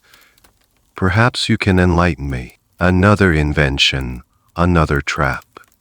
He is weaving a web of lies around you, each one connected to a small, verifiable truth. You had an apothecary. Lord Alaric did have a garden.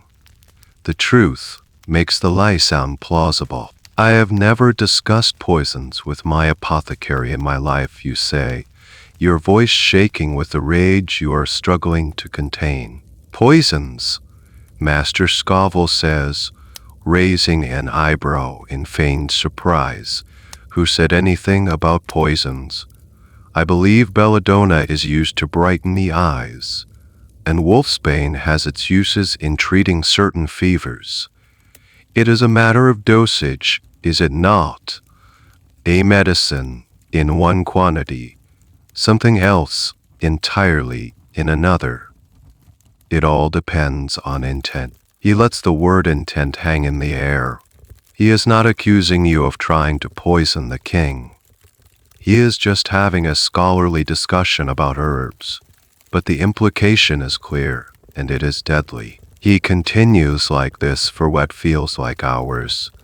He asks about your family, your childhood, your feelings of loneliness at court. He probes, he sympathizes, he circles. He never raises his voice. He never threatens you. He just talks. He uses your isolation, your fear, and your exhaustion against you.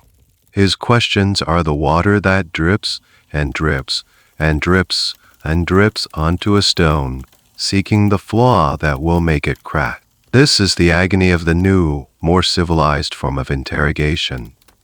It is a battle of wills fought not with muscle but with words.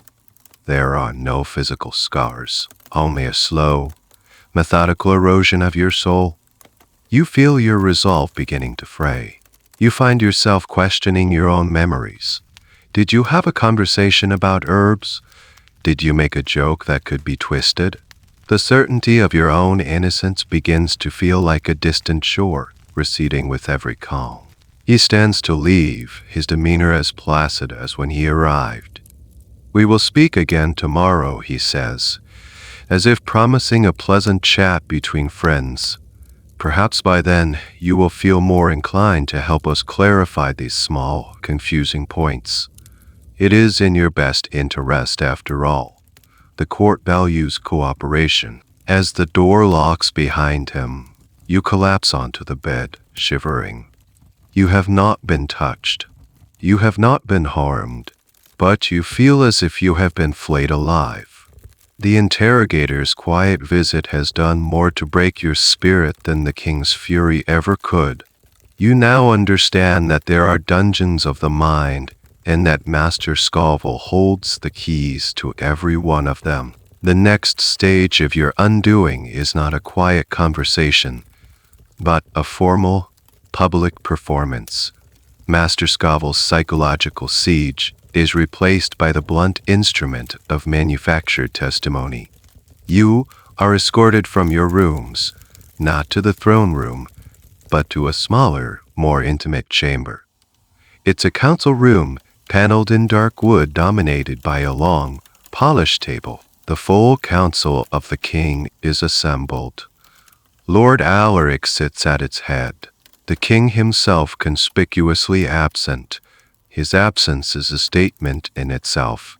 He is above these sordid proceedings, a grieving sovereign awaiting the inevitable verdict.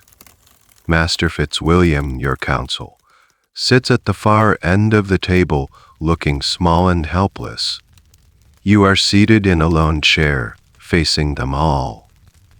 It feels less like a hearing and more like an inquisitorial panel. We are convened, Lord Alaric announces, his voice resonating with false solemnity, to hear testimony pertinent to the investigation into the treasonous acts committed against the crown. He nods to a guard at the door. Bring in the first witness. The door opens, and your heart plummets. It is a face you know all too well.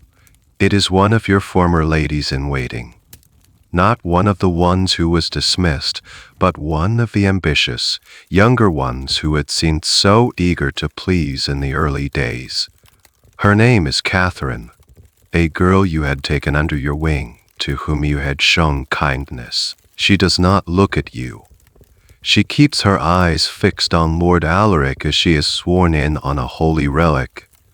Her face is pale, but her expression is resolute. She has chosen her side.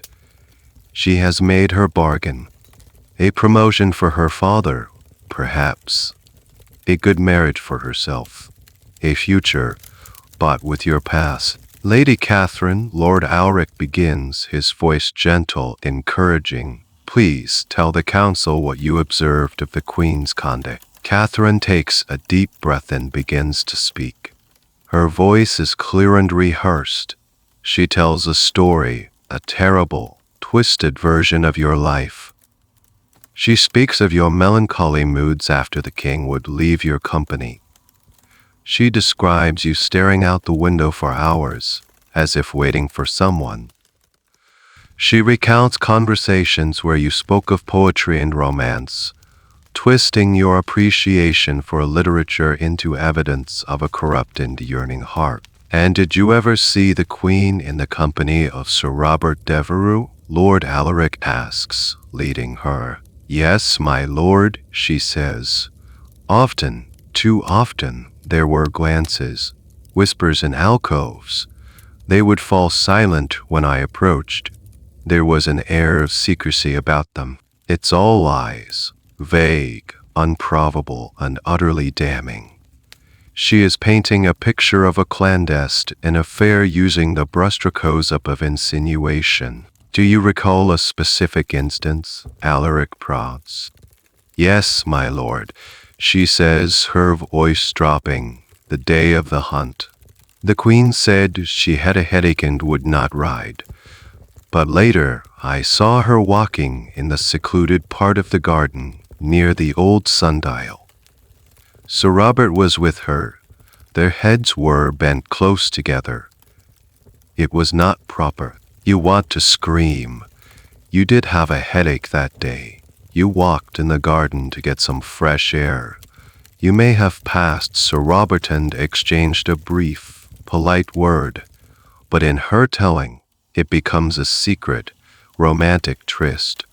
It is yours against hers, and in this room, her word is the one they have chosen to believe. This is a classic and heartbreaking feature of such political trials, the testimony of the betrayer.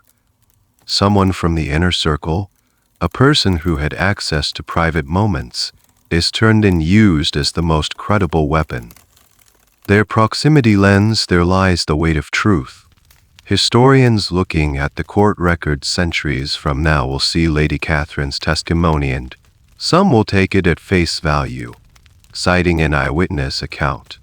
Others will debate her motives, questioning the context. The disdain of her words will remain in the official record forever. You look at her, this girl you once trusted, and you feel not anger, but a profound, hollow sadness. She is a victim too, in a way, a smaller pawn, sacrificing her integrity for a place in the new order. When she is finished, Lord Alaric turns to you. Do you have a response to this testimony? She is lying, you say, your voice hoarse. She is twisting every innocent moment into something ugly for her own gain. Lord Alaric just raises an eyebrow. A simple denial, noted for the record. He makes a gesture of dismissal.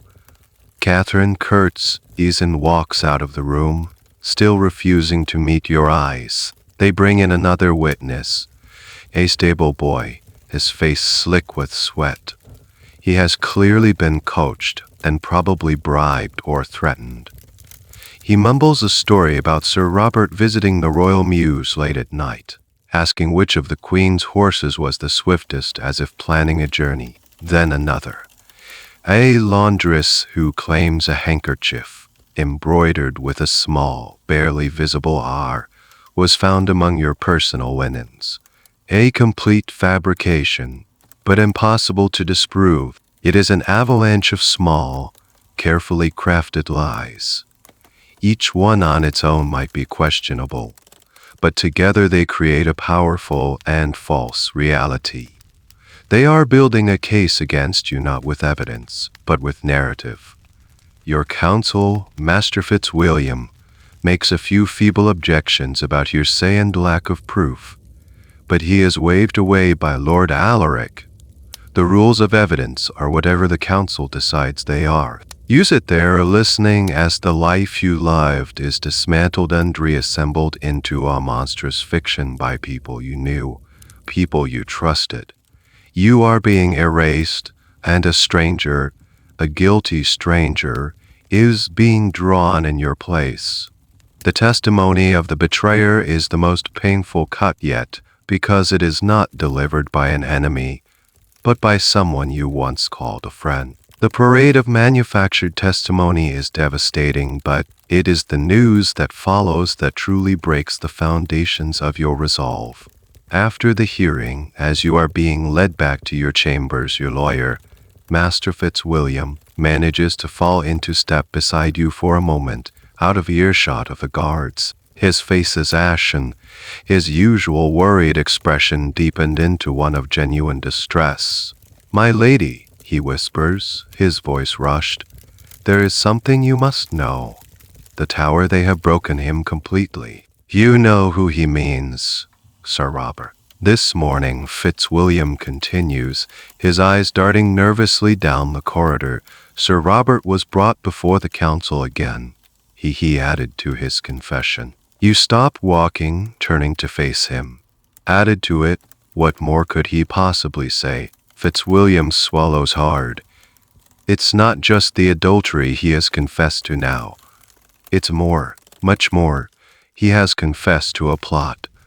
A plot to remove the king. The words don't register at first. They are too monstrous, too far beyond the pale of anything you could have imagined. Adultery was a tool to annul your marriage. But this is a charge that can only end in the most brutal of executions, not just for him, but for you. He claims, Fitzwilliam says, the words tasting like poison in his mouth, that the two of you planned to poison the king, so that you could marry him on Drool as regent for your daughter. He named you as the mastermind. You stare at him, a roaring sound filling your ears. This is the endgame. This is the checkmate. The accusation has been escalated from a crime of ambition. It is no longer about your supposed moral failure. It is about your supposed political treason. It is a charge so heinous that no one would dare defend you. Why?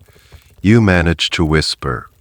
Why would he say such a thing? Fitzwilliam's eyes are full of a terrible, helpless knowledge. They showed him the instruments, he says, his voice barely audible. They did not have to use them, not all of them. They just had to show them to him. They described, in meticulous detail, what each one would do to his body. They told him the agony could last for days. Or it could end quickly, if he cooperated. If he gave them the story they wanted. You close your eyes, a vivid, horrifying image flashing in your mind. Sir Robert, alone in a cold, damp cell in the Tower of London. The grim-faced men standing before him, their tools laid out on a stained wooden table. The rack, the scavenger's daughter. These are not just words from a history book, they are real objects of terrifying ingenuity, designed to inflict the maximum possible pain. The use of torture to extract confessions is a dark and complex chapter in legal history. While officially sanctioned for only the most severe crimes like treason, its application was often a matter of interpretation. And what constituted torture was itself a gray area. There was the question ordinary and the question extraordinary, and there was the purely psychological torment of the threat, which was often enough to break even the strongest will. A man pushed to the absolute limit of his endurance will say anything. He will sign anything. He will implicate his own mother if it means the pain will stop. Sir Robert's confession is not his own words. It is a script Script, written by Lord Alarican Master Scoville, spoken by a man in unimaginable agony and terror. He has been forced to become the lead actor in your destruction. They promised him a quick death, Fitzwilliam adds, as if it were a mercy. A clean beheading, not the traitor's end, in exchange for your life. So that was the bargain. His agony for your condemnation. His swift death for a story that would ensure yours. The guards are approaching, their footsteps echoing on the stone.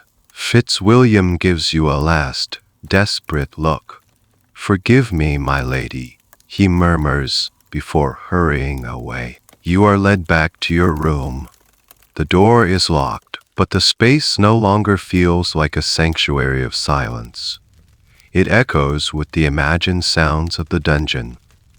The clank of chains, the creak of the rack, the desperate, broken voice of a man forced to condemn a woman he barely knew. The news of his confession shatters your last defense. How can you argue your innocence when the man you supposedly conspired with has described your plot in detail? His words, extracted by pain and fear, will be presented to the court as the absolute truth. The testimony of your ladies was a fiction woven from whispers. This is a fiction written in blood. You sit on your bed, rocking back and forth, a low moan escaping your lips. You are no longer just fighting for your title or your freedom. You are fighting against the ghost of a confession, an echo from a dungeon that has already sealed your fate. You are now officially, according to the state's most powerful evidence, a traitor and a would-be regicide. And in the face of that, innocence is a meaningless word. The confession from the tower acts like a solvent, dissolving the last of your resistance. The world shrinks to the four walls of your cell and the terrifying landscape of your own mind. Sleep offers no escape, filled with fragmented nightmares of Master Scoville's calm. Patient Eisen, the imagined sounds of Sir Robert's suffering. You don't eat. You don't eat. You pace, the scrape of your shoes on the stone floor, a frantic rhythm counting down your final hours. This is the state they wanted you in, exhausted, terrified, and utterly alone. This is the moment they choose to begin your own interrogation. It is Master Scoville who returns. He enters your cell as quietly as ever, but this time he is not alone. Two burly, silent men in plain leather jerkins follow him in. They do not look like guards. They look like blacksmiths or butchers. They carry no visible tools, but their presence is an unspoken threat, a physical manifestation of the king's power. They stand by the door, their arms crossed, their arms crossed, their arms crossed. Scoville places a single stool in the center of the room and gestures for you to sit. Your legs are trembling so much you are grateful for the seat. He remains standing, circling you slowly like a wolf studying its prey. We have had such pleasant conversations, he begins, his voice still maddeningly calm. But I fear we have been speaking at cross purposes. You continue to cling to a version of events that has been rendered obsolete. Sir Robert, in his clarity, has helped us establish the definitive truth. We no longer need to speculate. We only need your confirmation. He stops in front of you, his pale eyes boring into yours. Let us begin again. Not with poetry books and garden plans. Let us begin with the poison. There was no poison, you whisper, your voice a dry rasp. Scoville sighs, a theatrical sound of disappointment. He glances at the two men by the door. The lady is still confused, he says to them, as if you weren't there. Her memory fails her. Perhaps she is unwell. Tired, certainly. A person cannot think clearly when they are so very tired. He turns back to you. We can continue this for as long as it takes. Days, weeks. I have nothing but time. But you, I think, are running out of it. The king is not a patient man. The court requires a resolution. This is the classic interrogator's tactic, the offer of a quick end to suffering. He is framing the confession not as a surrender, but as a sensible, practical choice. A way to end the exhaustion and the fear. The hours that follow blur into a waking nightmare. It is not an interrogation of questions and answers. It is an ordeal. They do not let you sleep. When your eyes begin to close, one of the silent men will step forward and slam his fist against the wall, the sudden, sharp bang jolting you back to terrified awareness. They do not let you rest. You sit on that hard stool, your back aching, your muscles screaming, while Scaval's voice drones on undone. He returns to the same points over and over. The letter in the book, the conversation with the apothecary, the secret meeting in the garden. He presents Sir Robert's confession as undeniable fact, asking you to elaborate on details you could not possibly know. When you gave him the vial, he asks, his voice smooth, did you wrap it in silk or in simple linen? Sir Robert could not recall this small detail. Help me remember. There was no vial, you repeat, your voice growing weaker and weaker. Of course not, he says with his thin smile. You are tired. We will rest for a moment. The rest consists of 5 minutes of absolute silence, which is somehow more menacing than the questioning. Then it begins again. The questions, the repetition, the looming presence of the silent men. The agony of the question, as it was grimly known, was not always about physical pain. It was about the destruction of the self. It was about sleep deprivation, psychological manipulation, and the slow, relentless erosion of a person's will to resist. Scholars of law and history still debate where the line between interrogation and torture truly lay in these medieval proceedings. But for you, sitting on that stool, there is no line. It is all one seamless landscape of suffering. At some point, they deny you water. Your throat becomes a desert, your lips crack. The simple biological need for a drink becomes an obsession, overriding every other thought.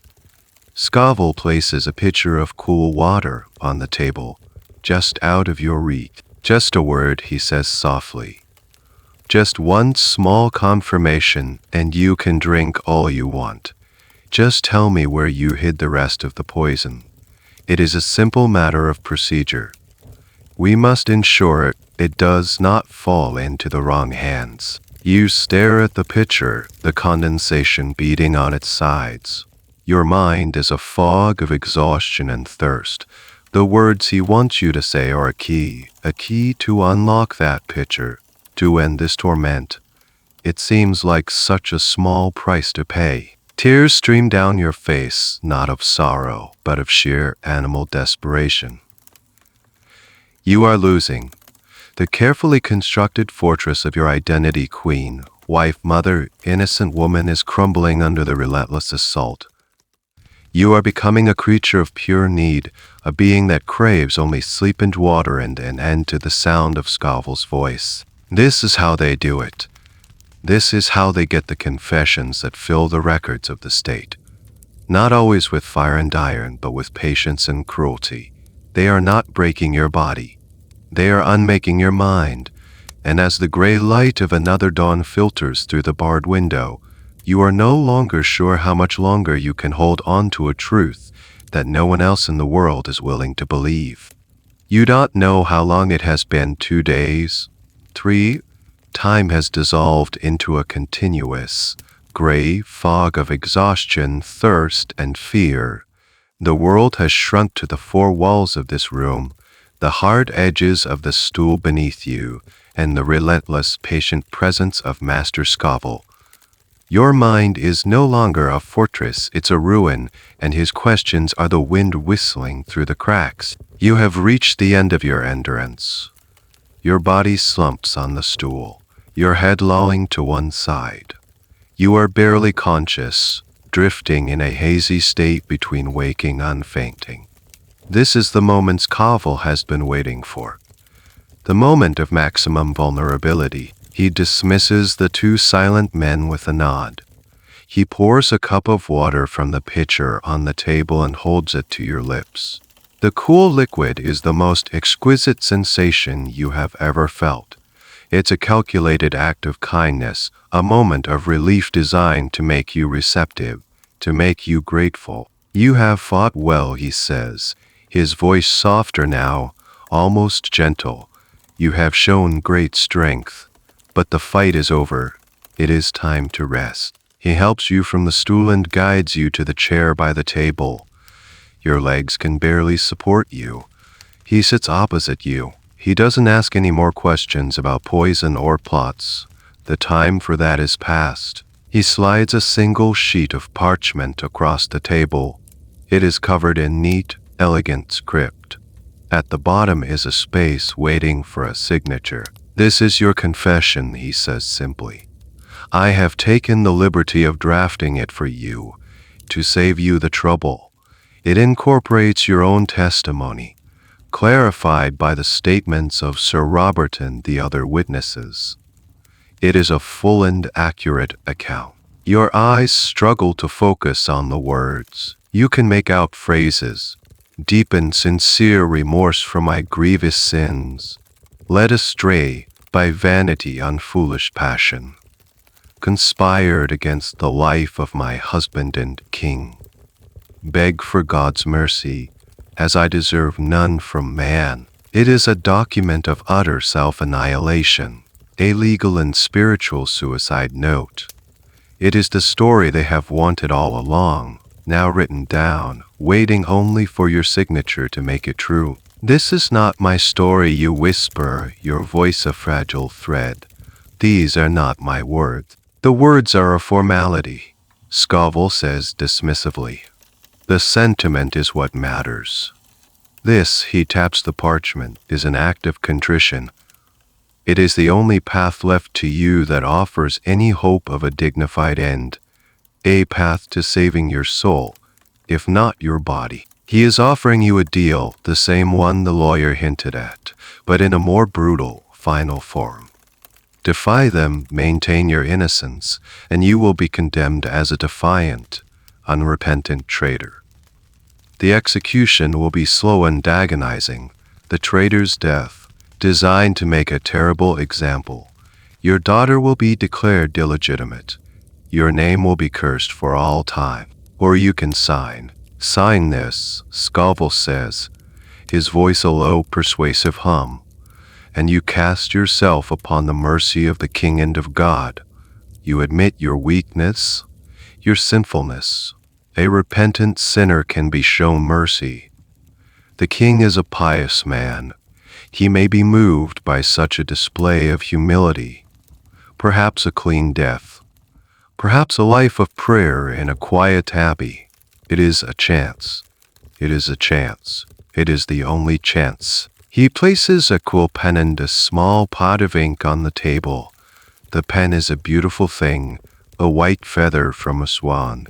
It looks impossibly delicate, yet it feels heavier than a sword. This is the final, terrible choice. To hold on to your truth in the face of certain, agonizing destruction, or to surrender your name, your honor, and your story for the slimmest hope of a shred of mercy. To die as yourself, or to live, perhaps, as a fiction they have created. The historical record is filled with these confessions. Queens, nobles, and heretics signing away their lives and reputations. For centuries, people would read them and believe them to be the genuine praetors of a guilty conscience. It is only in more modern times that historians have begun to look at these documents with a more critical eye, to understand them not as statements of fact, but as artifacts of coercion. They are monuments to the power of a state to impose its own reality on the accused. You look at the pen, you think of your daughter. If your confession to being a weak, foolish woman rather than a treasonous plotter could save her name and her future, Is it a price worth paying? Is there any honor left to save in a world that has already condemned you? Your hand trembles as you reach for the quill. The weight of it is immense. It is the weight of your name, your life, your legacy. Scalvel watches you, his face impassive, but you can see a flicker of triumph in his pale eyes. He has won. The pen is heavier than the sword because its wounds last longer. A sword kills the body. A pen can kill the soul, murdering the truth and leaving a lie in its place for all of history to see. You dip the quill into the ink, the black liquid a stark contrast to the white feather. You move your hand to the bottom of the page, to the empty space waiting to claim you. Whether you sign the confession or refuse, the outcome is largely the same. Your defiance might earn you a harsher sentence behind the scenes, your compliance a sliver of false hope, but the public act must proceed. The state requires its theater. Weeks have passed. You have been kept in your apartments, a ghost in the machine of the palace. You are given better food now, cleaner clothes. It's a strange, almost gentle fattening before the slaughter. Master Fitzwilliam visits you one last time. He does not speak of the confession. He only tells you that the date for your public trial has been set. The day arrives, gray and cold. Your new ladies dress you, not in the opulent velvets of a queen, but in a simple, modest gown of dark gray wool. It is the dress of a penitent. The color is chosen to communicate humility and remorse, regardless of your actual feelings. You are a character, and this is your costume. You are led from your prison, not through the familiar corridors of the palace, but along a guarded, semi-public route, through a courtyard, across a covered walkway. The court has been assembled, not in the grand throne room, but in the great hall, the same hall where you once presided over feasts. It has been rearranged. A high wooden platform has been erected at one end. On it sits a panel of judges, 26 of the most powerful nobles in the kingdom, a jury of your peers, his face a grim, impartial mask. The king's uncle, a man of immense power and authority, presides. The king himself is absent.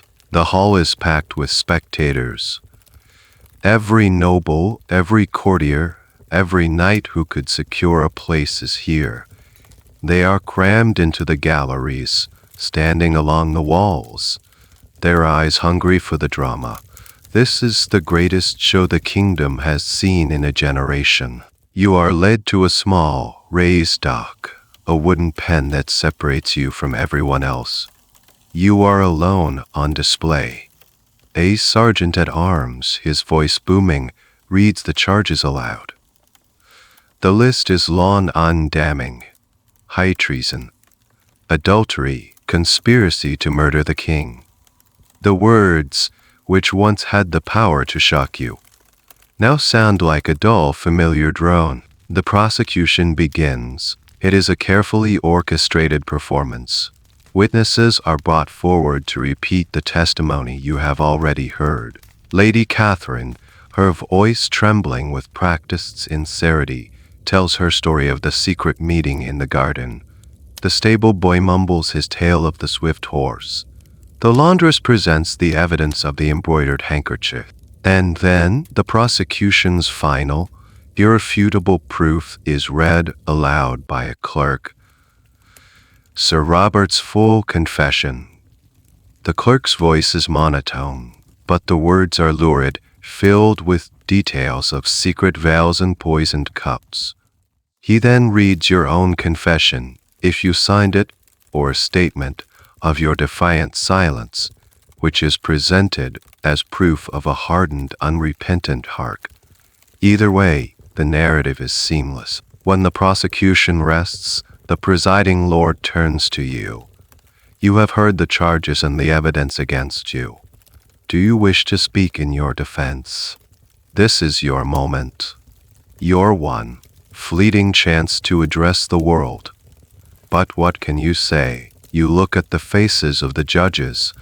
They are your husband's men. Their lands, their titles, their very lives depend on his favor. They are not here to deliberate, they are here to ratify. You look out at the sea of spectators. They are not here to be convinced, they are here to be entertained. This is the very definition of a show trial, a judicial process whose outcome is determined in advance. It is pure political theater, a tradition with a long and grim history. From the trials of ancient Rome to the purges of the 20th century, the script is always the same: the public accusation, the manufactured evidence, the predetermined verdict, all designed to create an illusion of legitimacy for an act of political violence. Aspect of some medieval trials was the trial by combat, where guilt or innocence could be decided by a duel.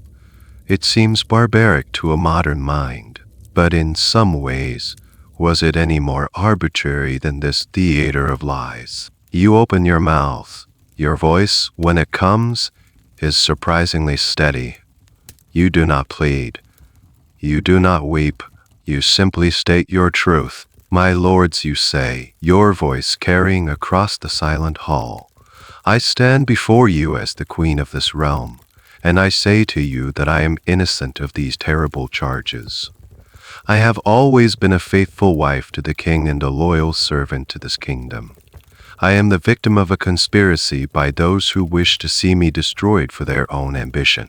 You look directly at Lord Alaric as you say this. He does not flinch. As for the confessions, you continue, they are lies extracted from a man in fear of his life, and from a woman who was promised mercy in exchange for her honor. They are worthless. My only crime is in failing to give this kingdom a son. That is my true treason, and for that, it seems, I must be condemned. A shocked murmur ripples through the crowd. You have not followed the script.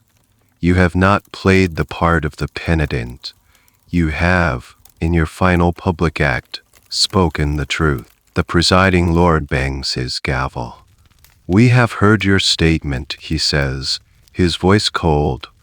The court will now deliberate. The deliberation takes less than 20 minutes. The nobles do not even leave their seats. They huddle together, whispering for a few moments, a pantomime of deep thought.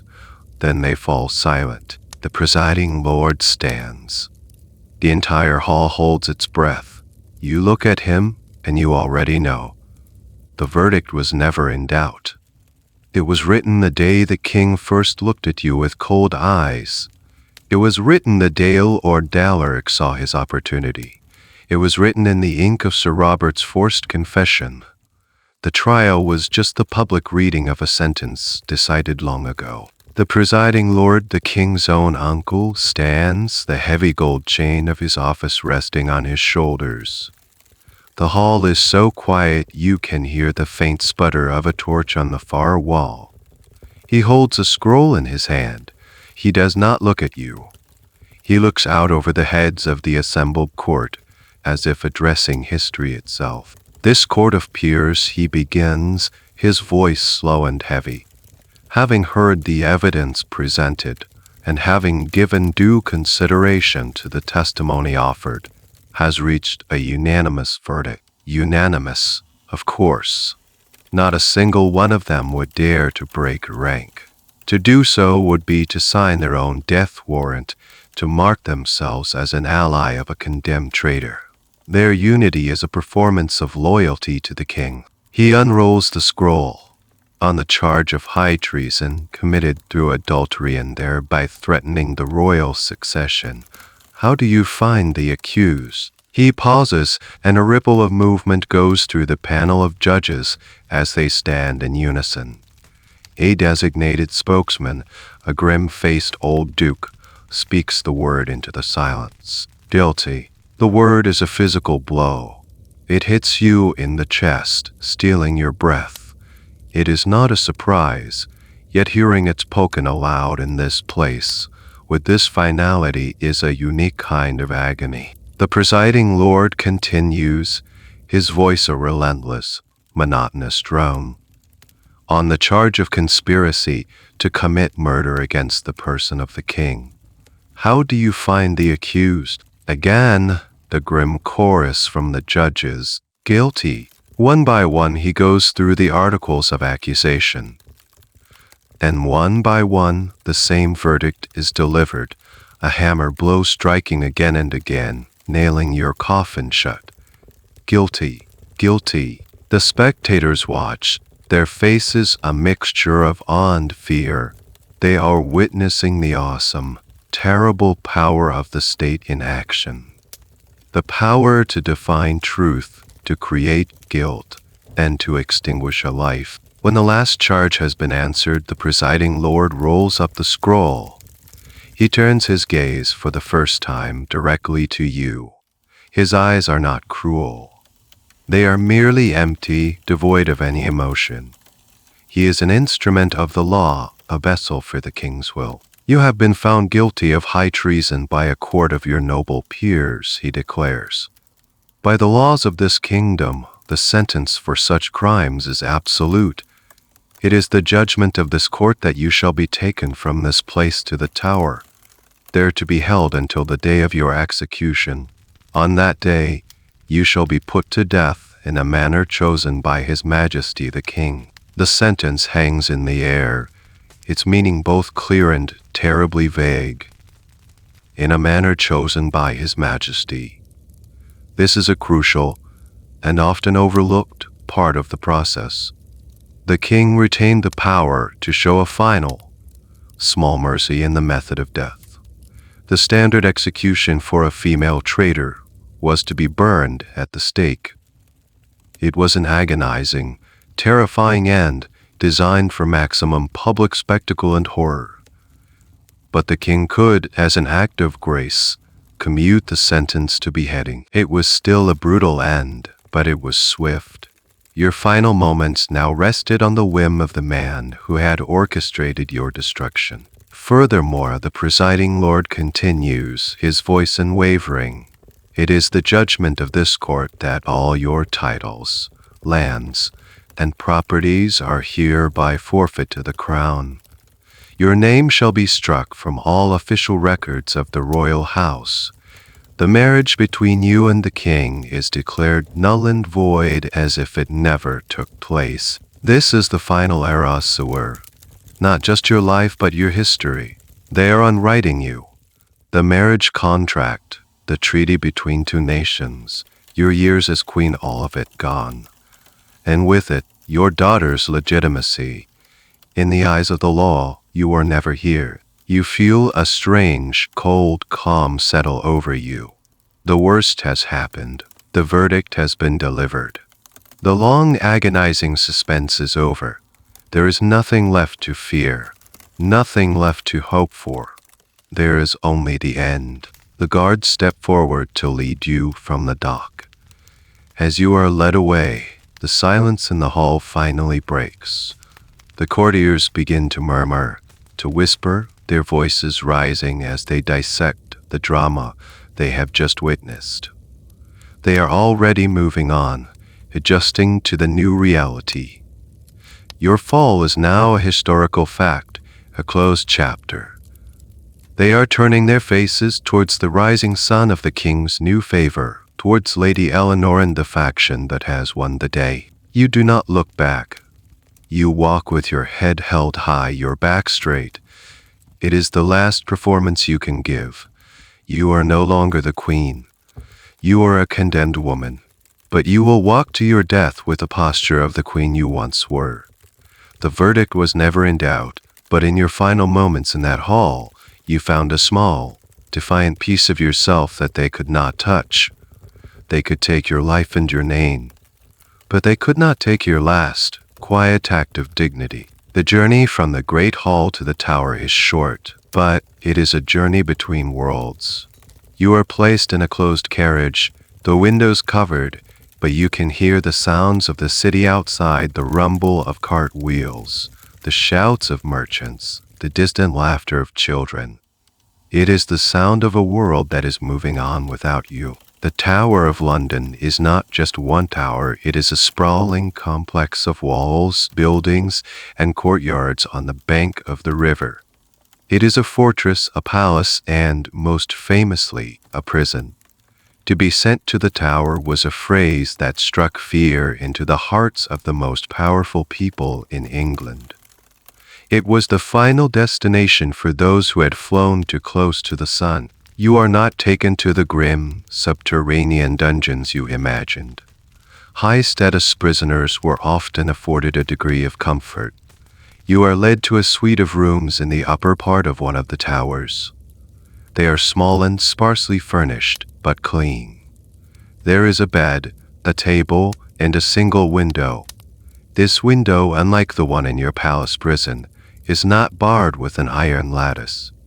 It is simply a narrow slit in the thick stone wall, offering a sliver of a view not of the bustling city, but of the internal courtyard of the tower itself. In the days that follow, a strange and quiet routine begins. You are treated with a formal, cold respect. You are no longer your majesty, but you are addressed as my lady. Your meals are simple but adequate. A priest visits daily. He is a gentle, elderly man who speaks to you of repentance and the life to come. You know he is required to report on your spiritual state to the council, but his kindness feels genuine, a small drop of humanity in an ocean of political calculation. Then comes the final, formal degradation. One afternoon, two officials from the royal court arrive at your cell. They are accompanied by a herald and two guards. They bring with them a large, velvet-lined box. They inform you in dry, official tones that they have come to perform the ceremony of unqueening. It's a bizarre and little-known ritual, a reverse coronation.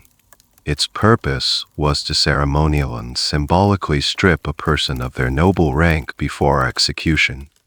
The idea was that you could not execute a peer of the realm, you had to legally make them a commoner first. It was a piece of legalistic theater designed to maintain the fiction that the nobility was a protected, sacred class, even as one of its members was about to be put to death. They ask you to stand. The herald unrolls a scroll and reads a proclamation, officially reiterating the court's verdict and the forfeiture of your titles. As he reads, one of the officials steps forward. He is holding a pair of golden shears. He begins with your gown. The dark gray wool dress you wore to your trial. He does not cut the fabric. Instead, he carefully snips the small, almost invisible threads of ermine fur that trim the collar and cuffs. Ermine was a fur strictly reserved for royalty. Its removal is the first step. Next, they bring forth the box. Inside, resting on the velvet, are replicas of the objects of your coronation. A small, simple crown of base metal, a scepter made of wood, an orb carved from a piece of stone. They are props, symbols of what is being taken away. The official places the cheap crown on your head. Then, the presiding official speaks.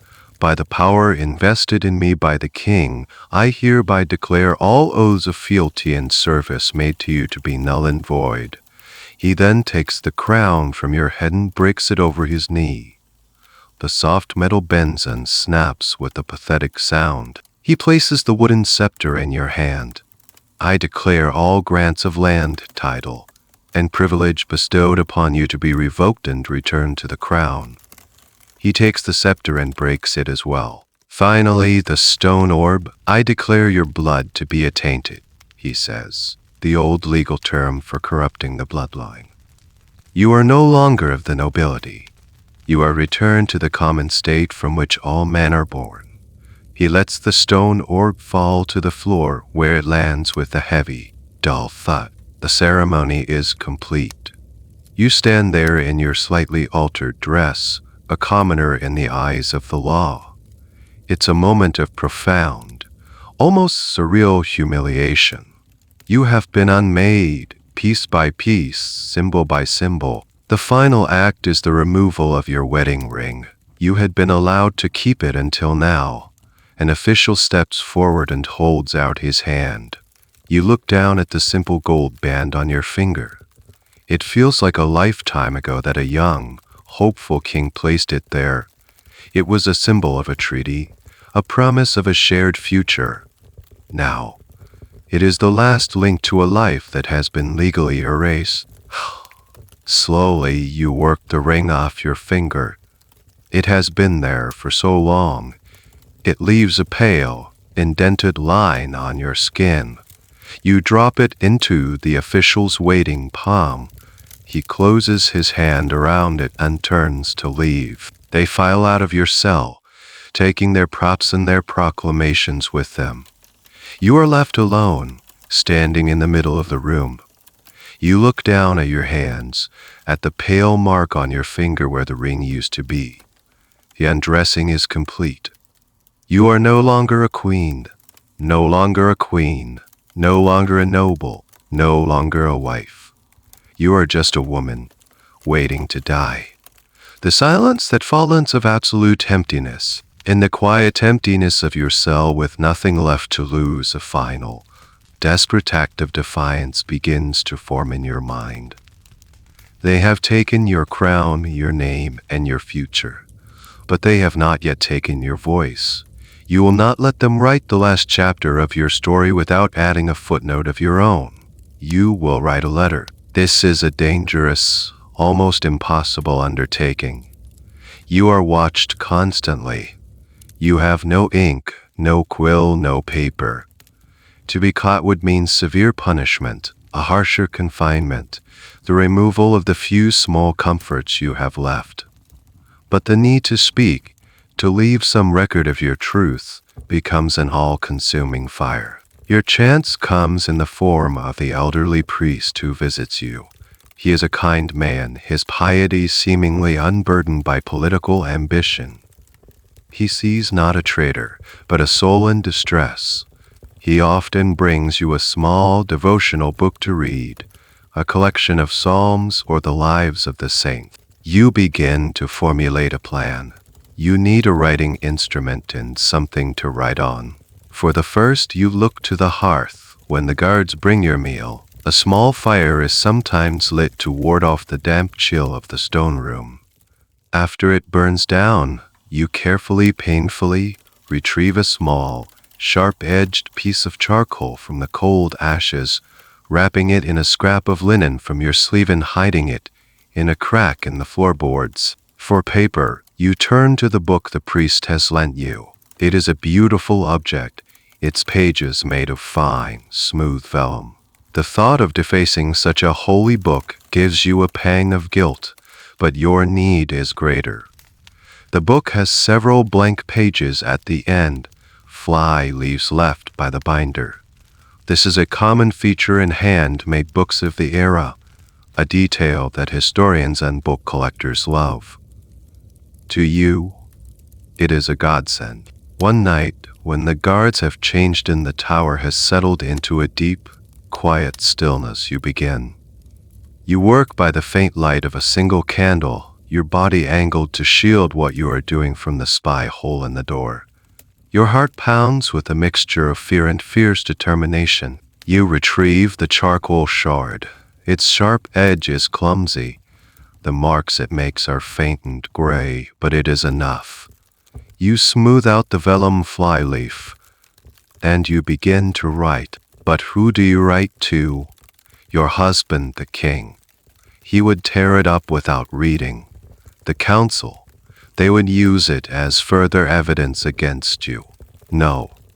The letter must be for someone who might actually believe you, someone who might preserve your memory.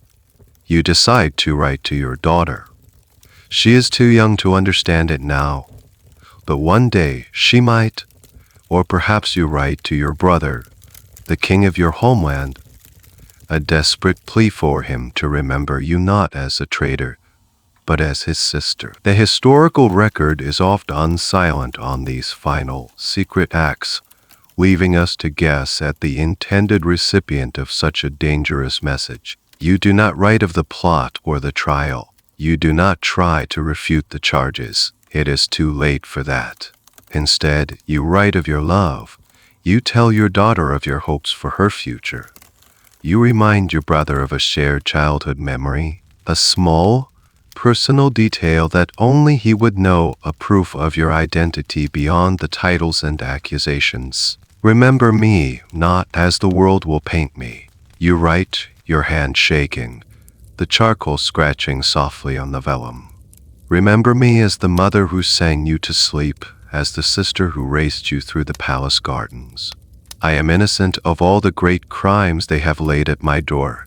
My only true fault was that I was not what they needed me to be. Tell my story, if you can. Let me not be erased. Writing it is a catharsis. It is a final act of agency in a life that has been stripped of all control. You have created something, a small fragment of truth in a world of lies. Now comes the most dangerous part, getting it out. You cannot give it to a guard. Your only hope is the priest. The next day, when he comes for his daily visit, you have the devotional book ready.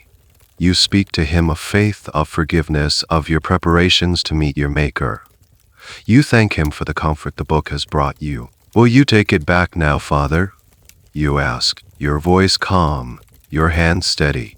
Perhaps it can bring comfort to another soul in need. You hand him the book. The letter is tucked inside, hidden between the final page and the leather cover. It is a terrible risk. If he finds it and is a loyal servant of the state, he will turn it over to the council immediately. Your fate will be sealed, and his kindness will be revealed as a lie.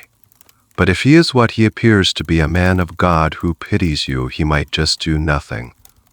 He might take the book and not look too closely inside. He might simply put it on a shelf where, years from now, someone might find your final forbidden words. He takes the book. His eyes meet yours for a long moment. There is a flicker of understanding, of sorrow. He knows you have placed him in an impossible position. He nods slowly. God be with you, my child, he says softly. He turns and leaves, the book tucked under his arm. You watch him go, your breath held tight in your chest. You will never know if the letter reaches its destination. You will never know if the priest destroys it, reads it, or saves it. It is an act of pure, desperate faith. You have sent your last words out into the world, a message in a bottle thrown from the shores of a doomed island. And now, all you can do is wait for the end. The days after you send your secret letter are the quietest yet. You have done all you can do. There are no more schemes, no more desperate hopes. There is only a strange, hollow peace, the calm that lies in the eye of a hurricane. The constable of the tower, a stern but not unkind man, informs you that the king, in his great and sovereign mercy, has commuted your sentence. You will not be burned. And in a further act of grace, the execution will be a private affair, within the walls of the tower, not a public spectacle for the jeering crowds. This is meant to be a comfort, a final dignity. But you know what it really is. The king does not want a public execution where your silent dignity might win you the sympathy of the crowd. He does not want you to become a martyr. He wants you to disappear quietly. To this end, he has even sent for a specialist. A swordsman from Calais, a French territory then held by the English. The French were known for their skill with the executioner's sword, which was considered a more noble and reliable instrument than the clumsy English axe. The hiring of a foreign expert was a rare and costly affair. It is a bizarre and macabre detail that historians love to seize upon the king, so determined to erase you, yet so concerned with the precise, technical details of your end. It is his final controlling gesture. The day before the execution, the priest returns. But this time he is not the gentle, elderly man you had come to trust. That priest has been quietly reassigned. In his place is the king's new confessor, the severe, ambitious man from Lord Alaric's faction. He is here not to offer you personal comfort but to secure your public submission. His goal is to walk with you to the scaffold and to be seen to be praying with you, to present to the few official witnesses a picture of a repentant sinner going peacefully to her God. Your soul is a secondary concern. Your public performance is primary. I have come, he says, his voice devoid of any warmth, to help you prepare your soul for its final judgment. He speaks of hellfire and damnation, of the eternal punishment that awaits unrepentant traitors. He urges you to make a full public confession on the scaffold. It is your last chance to show your obedience to God and to the King, he insists. A humble and contrite heart may yet find mercy in the next world, and it will bring comfort to His Majesty to know that you died at peace with your conscience. The hypocrisy is breathtaking. He is asking you to validate the King's actions, to publicly affirm the justice of your own murder. He is offering you a good death in exchange for one last act of political service. The comfort he speaks of is not for you, but for the king, the comfort of a tidy narrative with no loose ends. You listen to him, your face a calm, placid mask. You have moved beyond his threats and his hollow promises. The games of the court, the manipulations and the lies seem very small and very distant now. I have made my peace with God, Father, you say, your voice quiet but firm. He knows what is in my heart. That is all that matters to me now. Your refusal to play his game frustrates him. He redoubles his efforts, his voice growing sharper, more insistent. He describes the execution in clinical detail, hoping to frighten you into submission. He speaks of the shame your defiance will bring upon your daughter, but his words have no effect. You are like a stone at the bottom of a deep river, and his words are just currents flowing over you, unable to move you. You have found a place of stillness within yourself that he cannot touch. This confrontation between the condemned and the state-appointed cleric is a recurring theme in the history of political executions. It is the final battle of wills. The state needs the victim's cooperation to legitimize the event. The victim's last act of power is to refuse to cooperate, to deny the state the comforting image of a submissive hen. The priest finally gives up, his face flushed with anger and frustration. He has failed. You will not give him the performance he wants. You are a stubborn and prideful woman, he spits, his pious mask falling away to reveal the ambitious courtier beneath. You will die in your sins, and God will not be mocked. He storms out, leaving you in the quiet of your cell. You are not troubled. His hollow comfort is a gift you are glad to refuse. You have faced the king's fury, the interrogator's cunning, the betrayer's testimony, and the judge's verdict. The empty words of a political priest are the least of the burdens you have had to bear. You will face the morning alone, on your own terms. And that, in itself, is a small, final victory.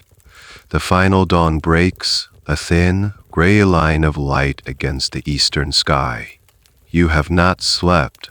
You have spent the night in quiet contemplation, watching the stars fade one by one.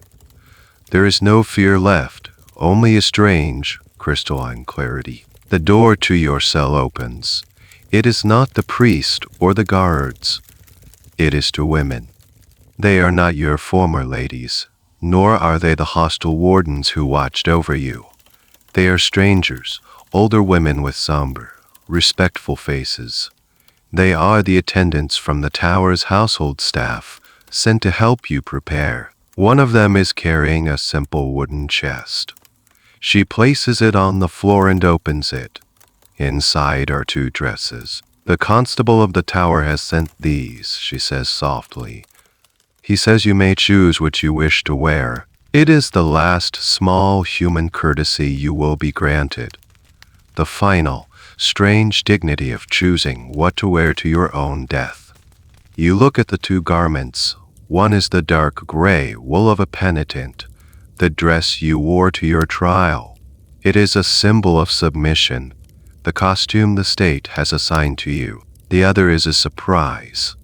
It is a gown of dark red velvet. It is simply cut without the elaborate embroidery or fur trim of your wardrobe, but the fabric itself is rich, luxurious.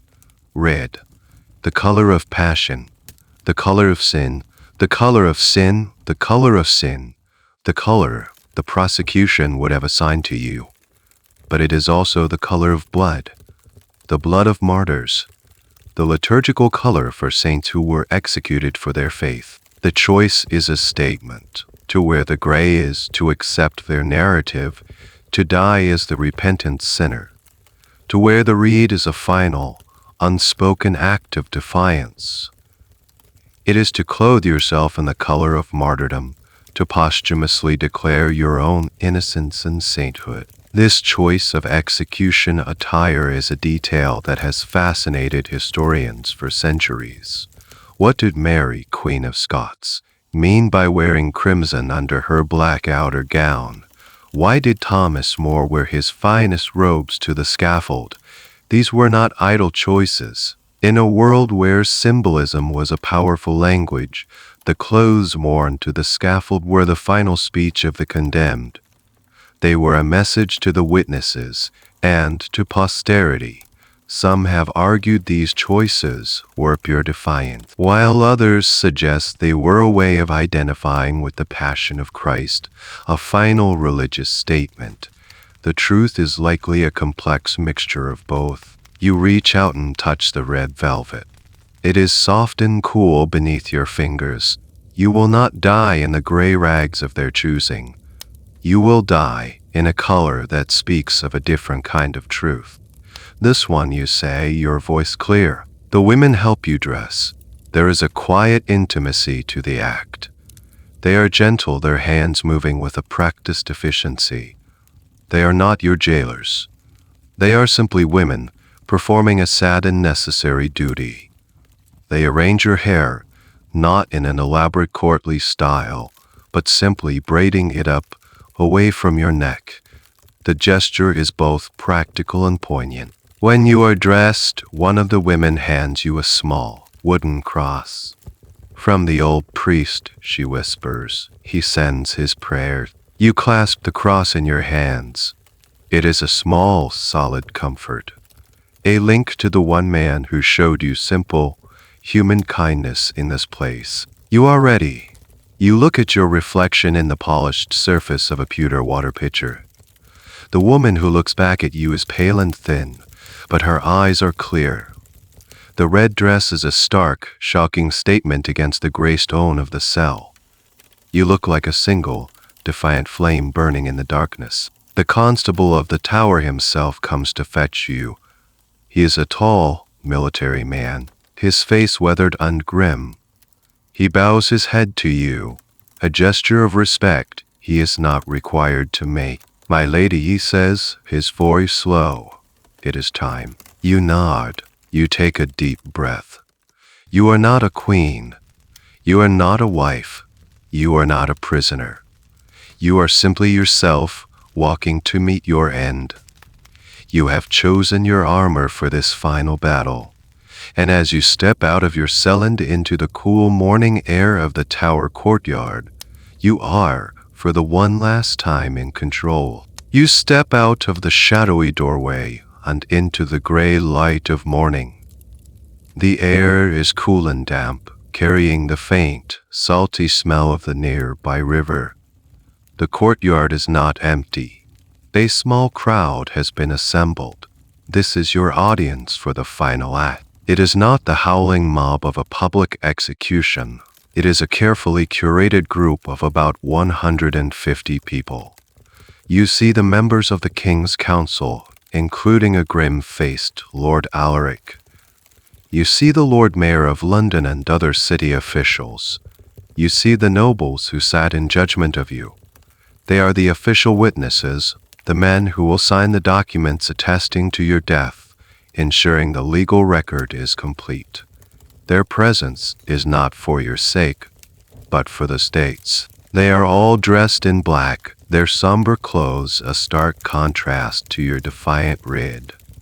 They stand in silence, their faces a mixture of morbid curiosity, political duty, and perhaps, for a few, a flicker of pity. In the center of the courtyard, on a patch of green grass known as tar green, a low wooden platform has been erected.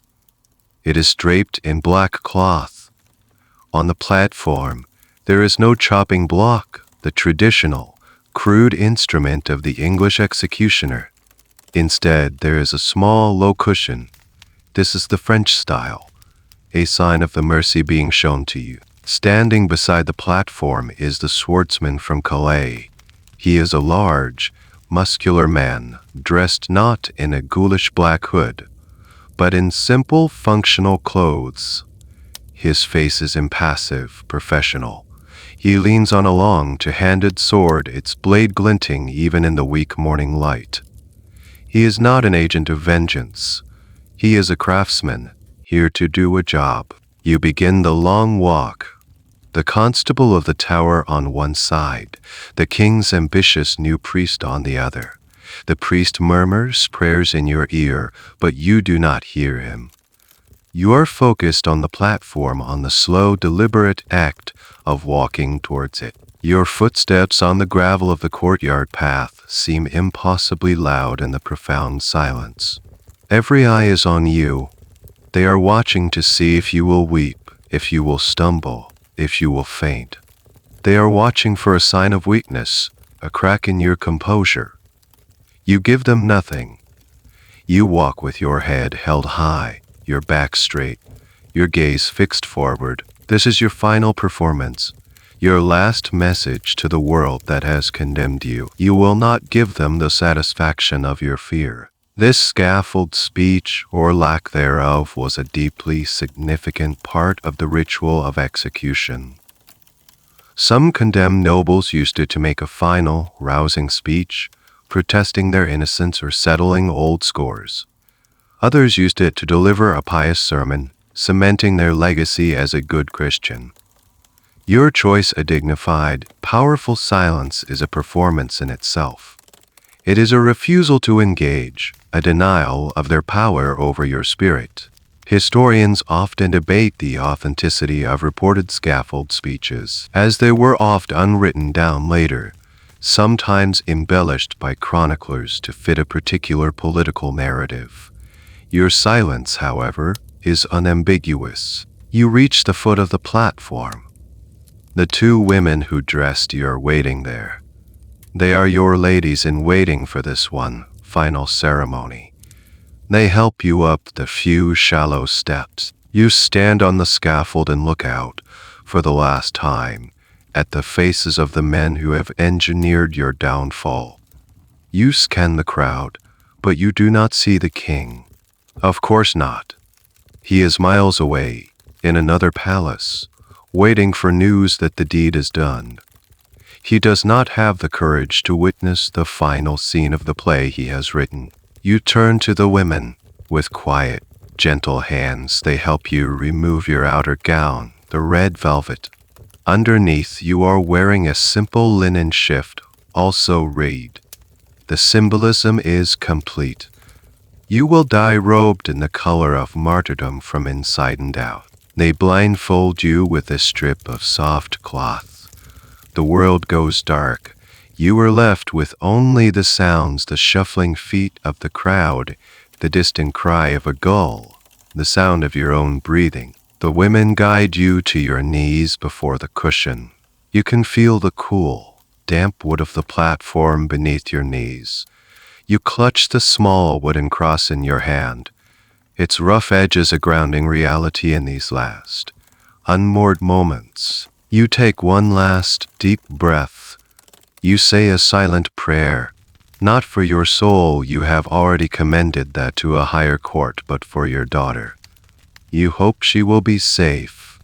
You hope that one day she will know the truth. You hear a faint rustle of movement behind you. It is the swordsman taking his position. You hear the soft, metallic whisper as he lifts the great sword. You are ready. The world has narrowed to the darkness behind the blindfold and the solid feel of the wooden cross in your hand. You hear a voice, the king's priest, speaking the familiar Latin phrases for the dying. In manus tuas Domini commendo spiritum meum. Into your hands, O Lord, I commend my spirit. The words are meant for you, but they are also for the official record, another piece of the performance. You tune them out. You focus instead on the memory of your daughter's face, on the scent of the gardens at the summer palace, on the feeling of sunlight on your skin. You are not this condemned figure kneeling in the damp London air. You are somewhere else, somewhere they cannot touch. There is a moment of absolute, ringing silence. The crowd holds its breath. The priest stops speaking. The world seems to pause. In this tiny, infinite space of quiet, you feel a sense of release.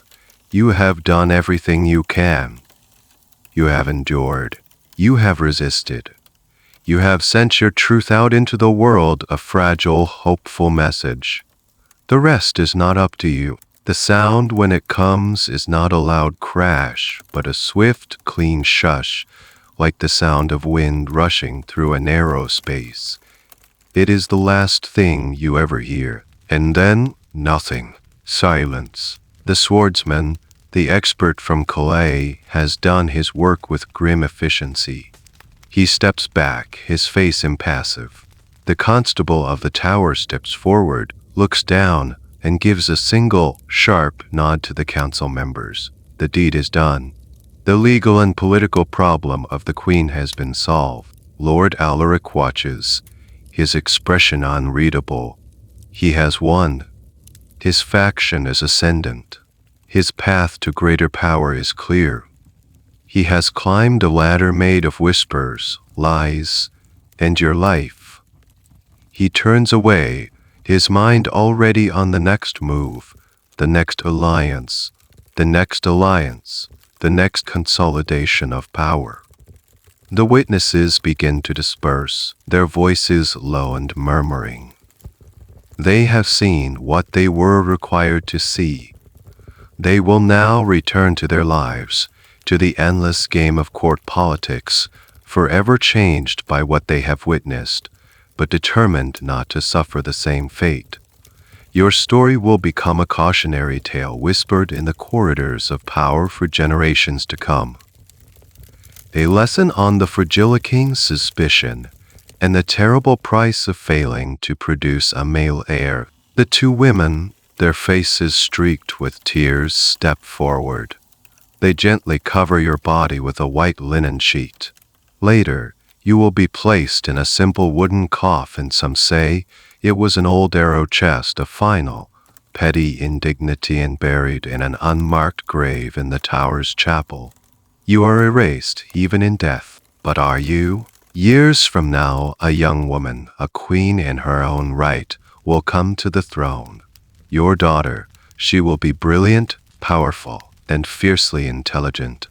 She will rule for decades, her reign a golden age, and one of her first acts will be to quietly begin a search for the truth of her mother's story. Perhaps she finds that final, forbidden letter preserved by a kindly priest and passed down in secret.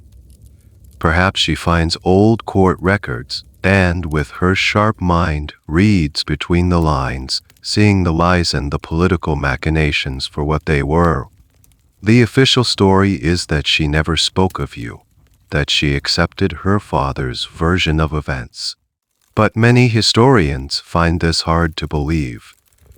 They argue that her lifelong refusal to marry, her deep distrust of her counselors, and her fierce independence were all shaped by the ghost of her mother's fate. Her life becomes your silent, powerful vindication. Your story, which they tried so hard to end, does not end. It echoes. It survives in the whispers of those who knew the truth, in the coded language of historical chronicles, and in the enduring legacy of your daughter. The silence they tried to impose upon you becomes, in the end, a powerful roar that reverberates through the centuries. They may have had the final word in the courtroom, but you, in your quiet dignity, in your red dress, in the enduring strength of your child, you have the last laugh. The quiet of the tower green settles, the morning mists softening the edges of the stone walls. The story in its harshness finds a place of rest. The echoes of that distant time begin to fade, leaving only a deep and profound stillness behind. Let the weight of that history settle, and then let it go. Allow it to drift away like a cloud, leaving the sky of your mind clear and peaceful. Your own journey tonight is not one of struggle, but one of gentle surrender into rest. The silence that remains is for you. It is a safe and comfortable quiet, a soft blanket for your mind. As you lie here feeling the support beneath you, you can let my voice be a gentle current, carrying you further and further away from the waking world. There is nothing more to understand, nothing more to analyze. The tale has been told, and its purpose is complete. Now, the only thing that matters is the rhythm of your own slow, steady breath, in and out.